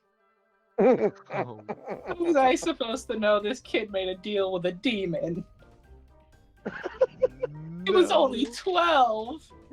Can we just cancel the rest of the interviews? I want this guy. You might want to see Rick at least first. I love Somebody- the Somebody complete stashed 180. demon. He set a You told him child on honestly. fire. That's hilarious. You told him honestly. He's giving you the honest truth. The complete 180 in your perspective on this guy. Sold. sold. Hunter, you got any more questions? Which demon? Is that what Crow asked? No, No. he's not here. I don't think. Oh, okay, good. Not here. All right. Anybody else got any other questions for Yeah, him? you know what? Which demon? I don't know. I didn't ask. Probably Smart. You wouldn't happen to be upset knowing there's Tieflin aboard, would you? Not really. As long as he doesn't set anything on fire. Hoax does mental math on the likelihood of him having a child that'll start a fire. Visibly You've raise never his seen eyebrow. You've never seen Alice cast any fire magic, so Yeah, but the chances of my idiot kid magically inclined or not, both I in just real might life go on- and the game, setting a fire is very high. I just imagine you going, well, he probably can cast lead or gun. That satisfies my question. Okay, he'll leave. And last but not least is Rick. I don't know, man. I'm pretty sold. You see coming in, think the best way I can describe this. Who knows the drunk stepdad look? Oh no. Oh, yeah. Yeah. Are we Pot belly talking? with a little bit of belly sticking out, Are we talking wearing like like a stained, bike? wearing a stained, dirty robe. He's wearing boxer shorts. He's got little bunny slippers. One of them's missing the ear. He's got a comb over. But what really sticks out is this like terrifyingly gnarly staff. It's like onyx black steel, and the head of the staff is like the screaming face of a woman. Ah, Does So he he's have- like cursed Michael's stepdad from Bruce Stew.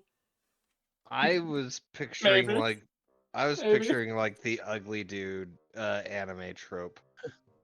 Does he have Not- like a 5 o'clock shadow, but at Yes, noon yes. So he's going? definitely got the 5 o'clock shadow. He's not ugly. He's not like ugly, but he's not handsome. He's just like, average. Your average stepdad or divorced dad that's down on his luck. And he's human, yeah. Yep. As far as you can tell, anyways. Alright. Let's get on with it. Cheap. All right. So, tell us a bit about yourself. At what point in your life did you realize, your school of magic was, for you? When I learned the silence spell could shut my ex-wife up for a couple hours. Oh.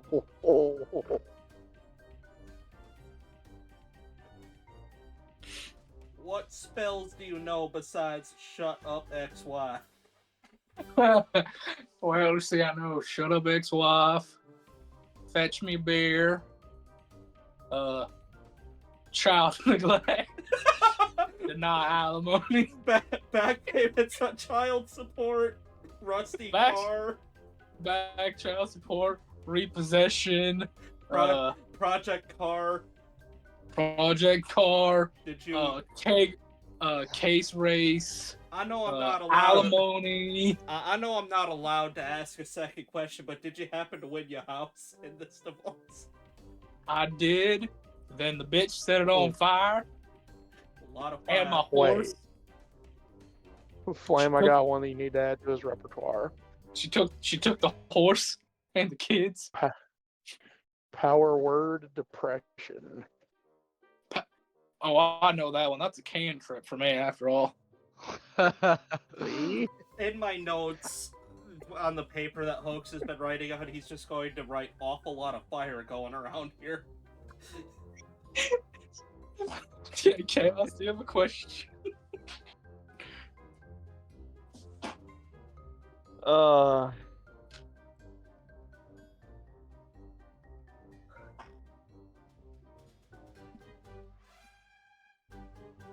Are you Chaos? more of a sorcerer or a wizard? I'm more of a beerer. So you can crack a beer and chug it real quick. That's my magic. Here, you want a demonstration? Sure. Show me what you got. He turns and hucks a beer can out of nowhere at a wall, and it grows into this giant acidic orb, just on a wall.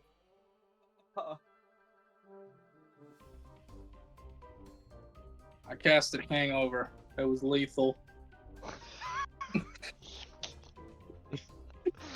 I love it. Oh, I found a homebrew class and everything for this motherfucker. I really did.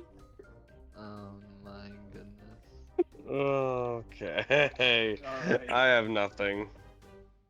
Mark, you got a question for him?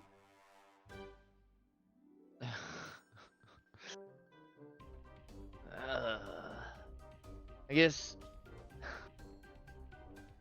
Have you seen any strenuous fighting? Been a few brawls in my day. And what was that outcome, if I might ask?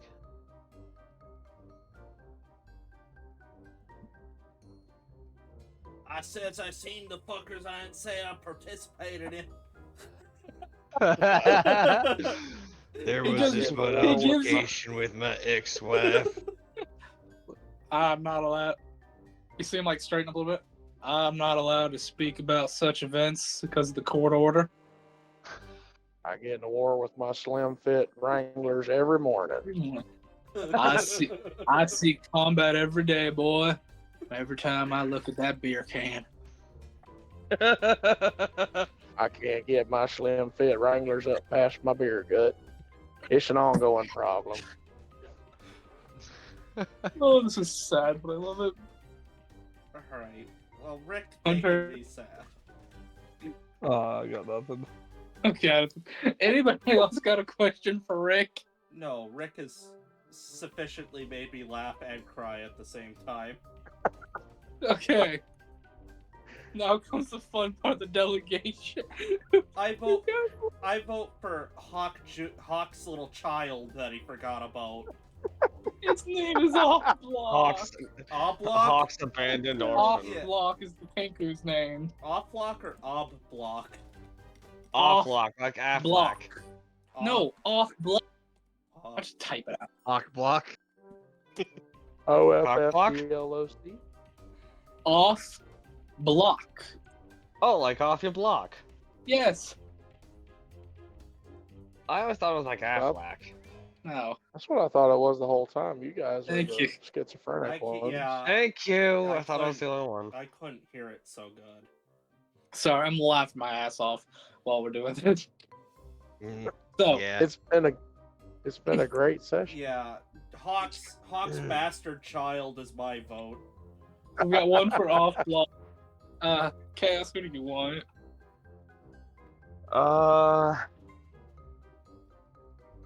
Realistically, Rick's off the list. Why? Because Zagler wants to pay a person, he doesn't want to pay some demon ex-wife.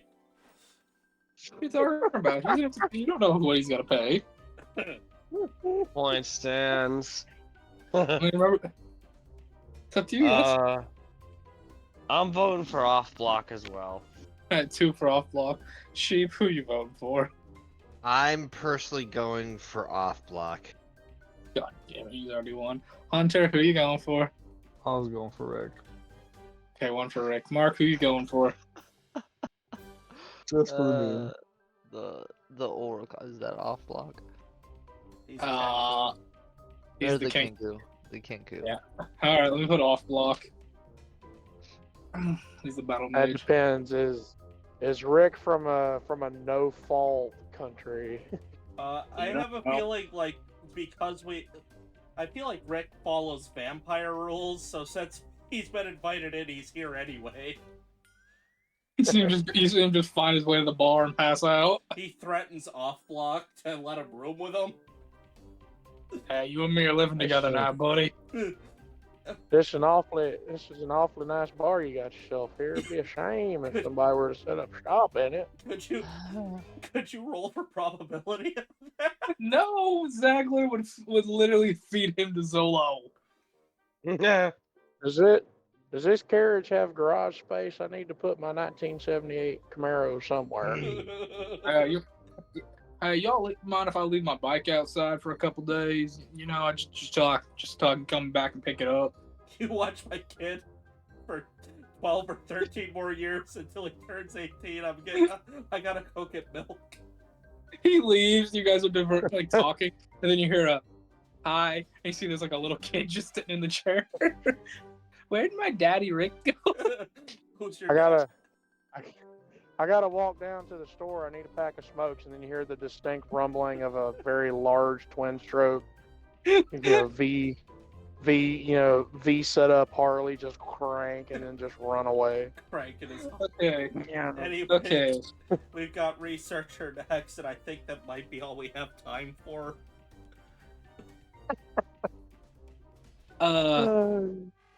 Who are the researchers? You got Grimace the Bugbear, AP the High Elf, Totally Not Taliesin the Turtle, and then Laura? Can we just get Totally Not Taliesin out of the way so we can tell him he's already been hired? Yeah, sure. A blue aquatic elf in a turtle shell comes in. Hello, how are you? Zagla, you got Dispel Magic? You see sitting next to Zagler is Taliesin as they're both sharing a drink. What the hell? I am Totanat Taladion. How are you? Slightly more miserable than I was 30 seconds ago. Oh, I am sorry. How do you get a name like Totally Not Taliesin? No, Totanat Taliesin. Oh, this was it's gonna an be- accent thing. I knew this was going to be a language barrier problem. You know me too well. I am from the ocean. Can I leave my chair quick to go whisper something to Zagler? You're more than welcome to. Flame, What? what race is he above game? He's a water elf wearing like a turtle shell. I'm going to whisper. Question, is Taliesin a water elf? No, Talison's a high elf. Yeah. Ah, that's... And Okay. Talison's at the table with Zagler too. I'm going to whisper to Zagler. After he leaves, I want this man trespassed. Say that again, I didn't hear you. Once this guy leaves, I want him trespassed. Okay, do you not like him that much? This is terrible. I'm gonna go sit Okay, down. I'll tell Zodo to eat him. Hoax writes on his own clipboard, hoax equals racist, and Hoax. then double circles it. It's hoax equals Latin level of rage. Underline. Sheep, what's your question? So, tell us a bit about yourself. When did you start learning magic? Oh, I started learning magic when a dragon turtle ate my mother. Hmm?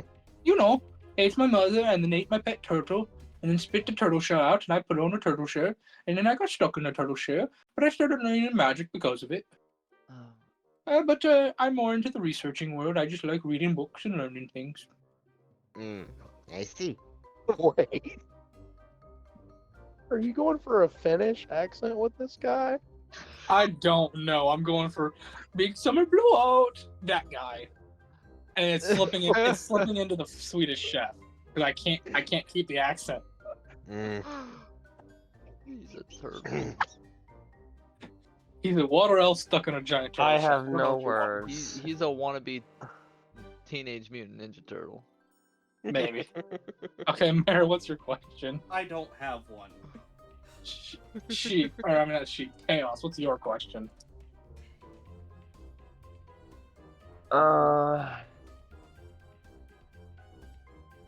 Is your magic originating from a divine origin? From Oh no, it's draconic in nature, but I don't really use my magic very much. I more just like researching.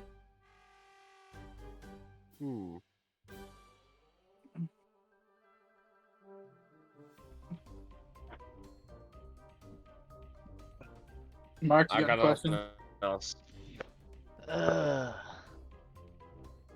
What have you found in your trap? Well, I mostly studied underwater civilizations and all civilizations under the water. There's a lost kingdom under there that's got a lot of treasure down there if anyone could ever get to it. But you know, it's really deep in the ocean and there's sea monster to block it and all that, yeah. Makes sense.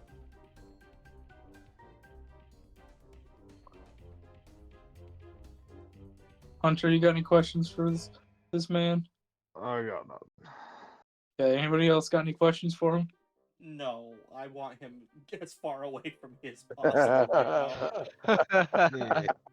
You see him walk out the door, you hear him just go, boyfriends was you see him get picked up from nowhere and just start flying off with him. He gets chloroformed. I think that went well. He's definitely got a future. Hoax writes down, hire the veil, have this man and family erased. No, Zolo just picked him up and I flew know, off. I'm doing a bit above game. Hoax doesn't know what the veil is. Okay, who do you want next? We've got Laura, AP, and Bugbear. The bugbear will be a breath of fresh air at this point. Oh, I'm so sorry. I had that mistaken. Laura is the totally not Taliesin guy. Sorry, I fucked that up. You only have AP and Grimace. I don't care between which one do you guys want? I'll go with Laura. No, Laura was the total not Taliesin. I messed that up. Oh, You have okay. Grimace or AP. That's your choice. I'll go with AP. Okay, a couple minutes come by and you see walking in very lovely like robes and such.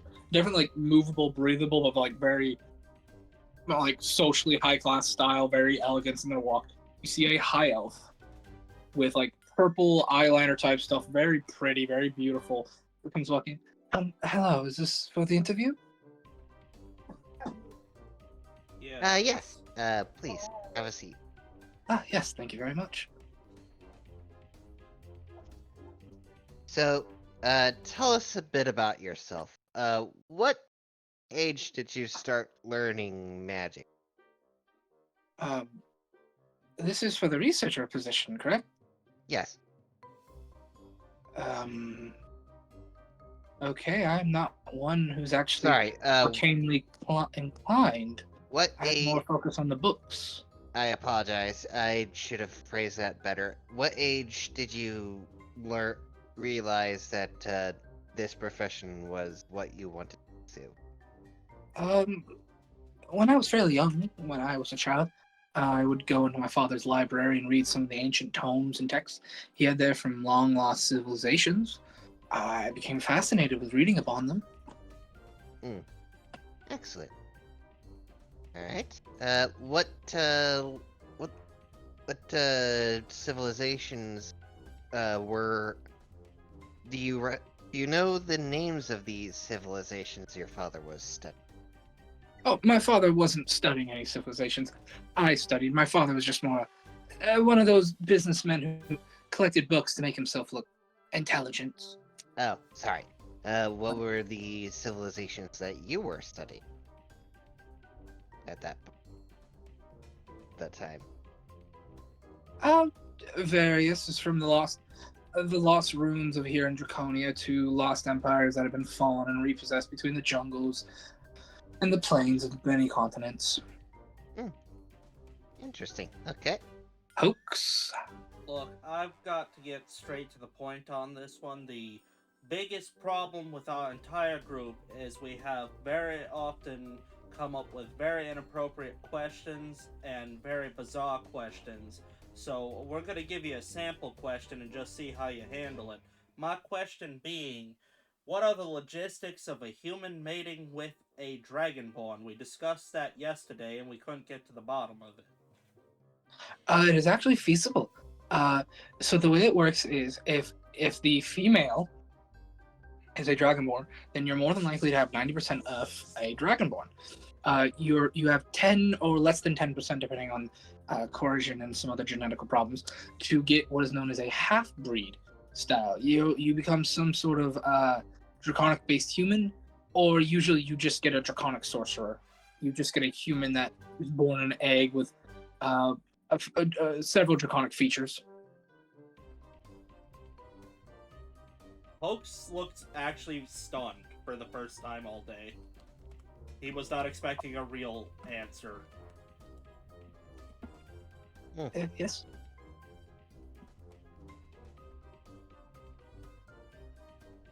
I'm done with my question. Next person. Chaos.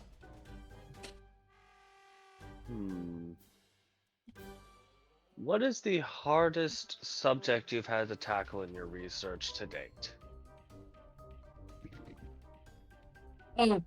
Specifically, it was a specific subsection of studying under demonology, specifically. My area of expertise is specifically demonology, worship, ex-cults and such that once existed that worship demons and fallen and forgotten gods. I was trying to find out about a lost, long-forgotten cult to a world eater god that destroyed something called the Great Tree, millennia before what we would know as the Cataclysm. Wow.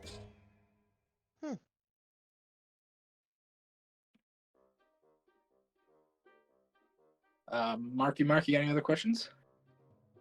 It seems you've been on. You've been to many places. I guess what's the most exciting place you've been to? Most exciting place I've been to. I went to the burial rite. I went to a burial rite ceremony at some older sanctuaries, for lack of a better term, in Rari. I got to witness the full burial rite and ceremony processings of a Rari royalty member, not a king or queen, but I believe it was the second son. I believe it was.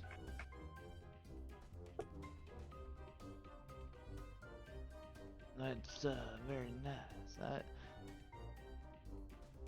And I guess would I know what she's talking about, or probably not? Not really. That's completely out of your jurisdiction. Completely. Yeah. Hunter, you got any questions for her? I like this lady. Have you done any like human research? Because like I have a problem, and that no one seems to be able to figure out yet. Ooh, what exactly do you mean? Like history, genetics, medical. What are you thinking? It's kind of like I think it's a kind of combination of everything. Like I showed up here and I had no memory, and everyone thinks I'm someone else, but I don't think I'm him, but I could be him, and it's very, very confusing. I And I had this stutter, and it's yeah. Do you know if you were born with that stutter? Because if you weren't born with it, then it's probably a post-traumatic stress mechanism that came to you. I don't know. It's just been a thing, and no, I have been able to have anyone really help me. I understand. If you hire me, I could look into it. Okay. Anyone else got any other questions? I have Nope. one. Alrighty. She will leave, and you have your Wait. last interview for Wait, the day. Chaos. I had one. Chaos had one. Oh, you got one, Chaos? What is your opinion? How much have you exactly researched in the subject of individuals affected by the hidden swap, as it were? The Pindat swap, as it were. That was never really my area. I never touched it that much. I know a little, but it's something I have to brush up on, so to speak. Well, I am one such individual. Fascinating. That's Alrighty. all I have. She Grimace. will. What? Oh, no, just You said have- Grimace. Yeah, you've got one more guy. You see come lumbering in a purple furred bugbear with a terrible overbite. Just these long, scraggly teeth point out. And it has some weird, like, tentacly blob creature on its shoulder. What the? Hello? Hello? Hi. I'm Grimish. Good to meet you. Ah, His Greetings. lips are doing these weird things, like where they're going over his teeth every couple of seconds. How you doing? Good you're and doing good. you? Please, I'm, Please. I'm doing great. please, sit down. Yeah, all right, yeah. See him take a seat. So, Victim to the weasel berries. what? So, what field of study do you most excel at? Curses. I study Also, curses and such. Hmm. Okay. Why curses?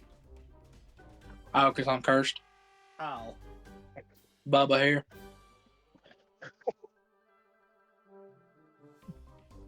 Okay, I've got a follow up to that. Chaos, you got any questions, buddy?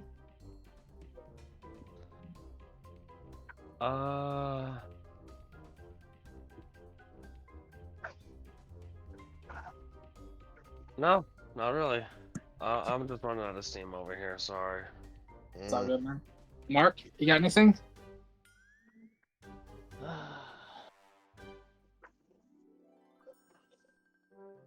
What's your most exciting find? I did some background digging into the old Hindale curse, the H word one. There it is. Hmm. Okay.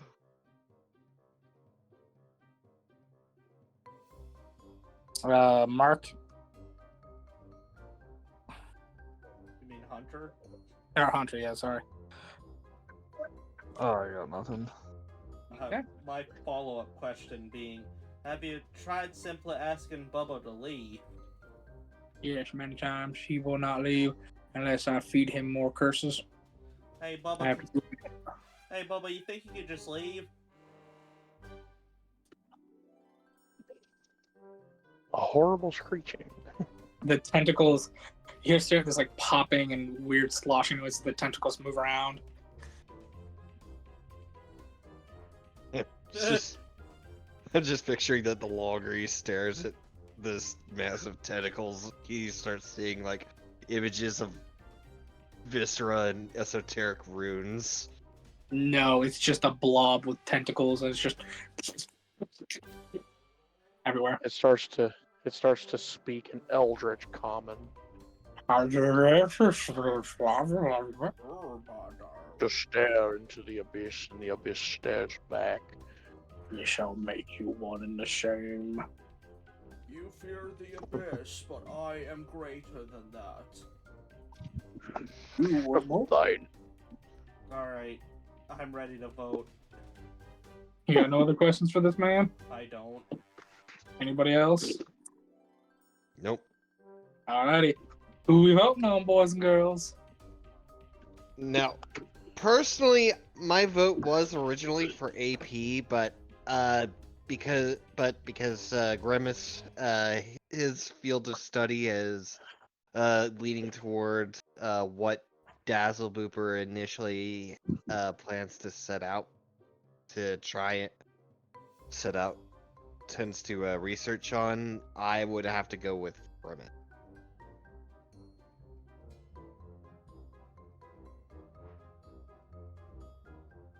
Anybody Chaos? else? Fan of Grimace? Who do you vote for, Chaos? Part of me wants to vote for Grimace due to his studying of the Hindel swap and curses in general.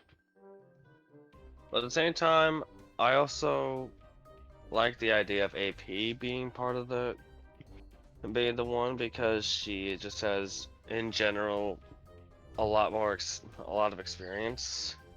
They each have their ups and downs. I will say that.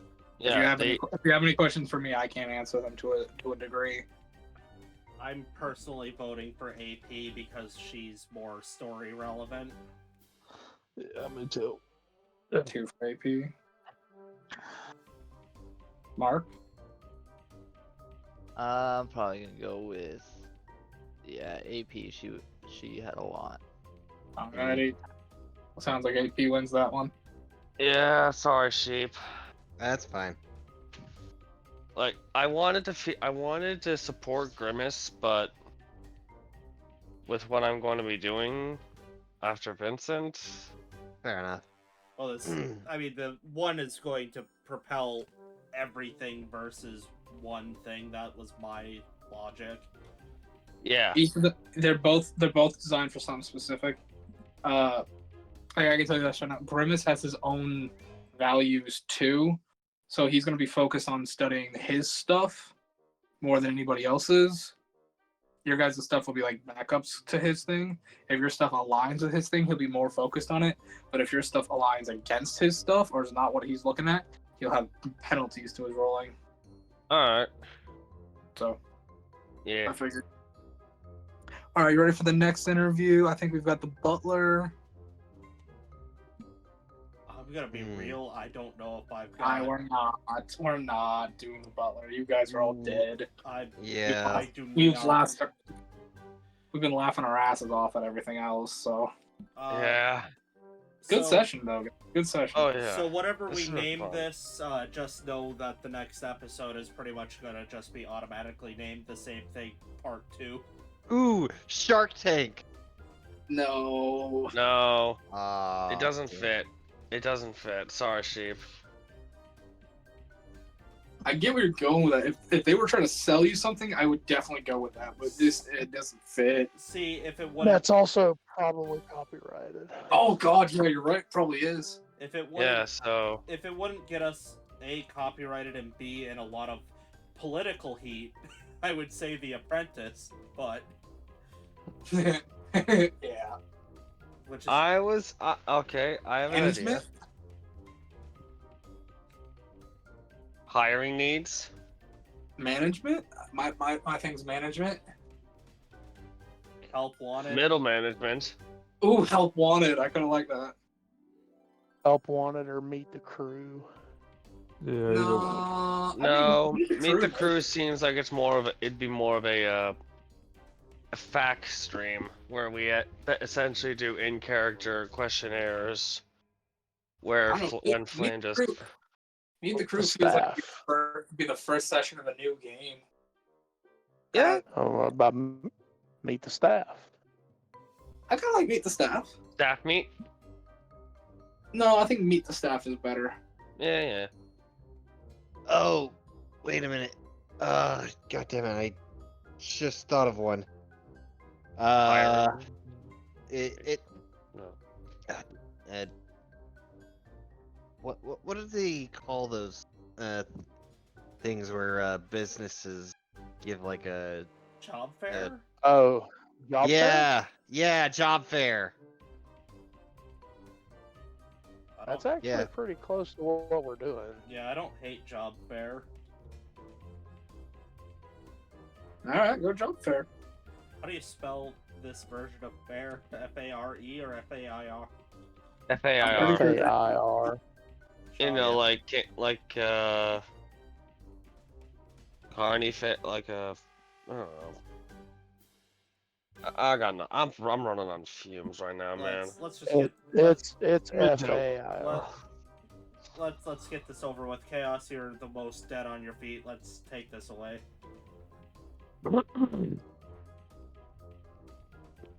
I'm Chaos Warlord. You can find me here playing with this merry band of wackos and psychos.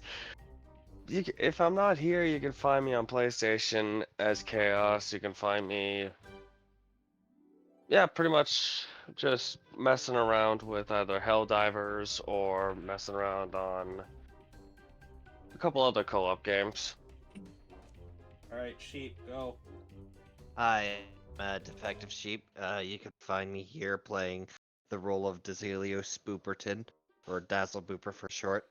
You can find me on X and Blue Sky. The X, following me on X is gonna be defective_sh33p. Just Defective Sheep on Blue Sky.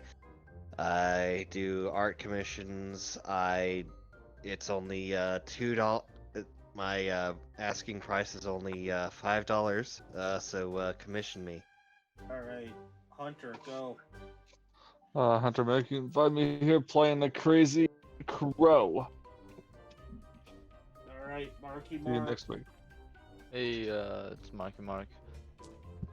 And, yeah, you'll find me here, I guess, eating food, interviewing, and reliving war times. Alright, I am the Mayor of Spicy Town. You can find me on TikTok while supplies last at Mayor of Spicy Town. You can also find me on Twitter, I suppose, if you really want. You can find me on YouTube. I've started streaming Minecraft. We're having a lot of fun. We got to talk to the absolutely incredible Thunder, who I love dearly, and we also got to talk to the incredible TW King. We love you, TW. You know what? I'm so tired. I don't even know what else to tell you. You know the thing, as our president would say. Space Trucker, go. I'm Space Trucker. You can find me on the Clock app. Again, while supplies last. TikTok. Flame, go. Have a good night, folks. Take care. Yeah, good night. Adios. Thanks for watching. Short, sweet, and to the point.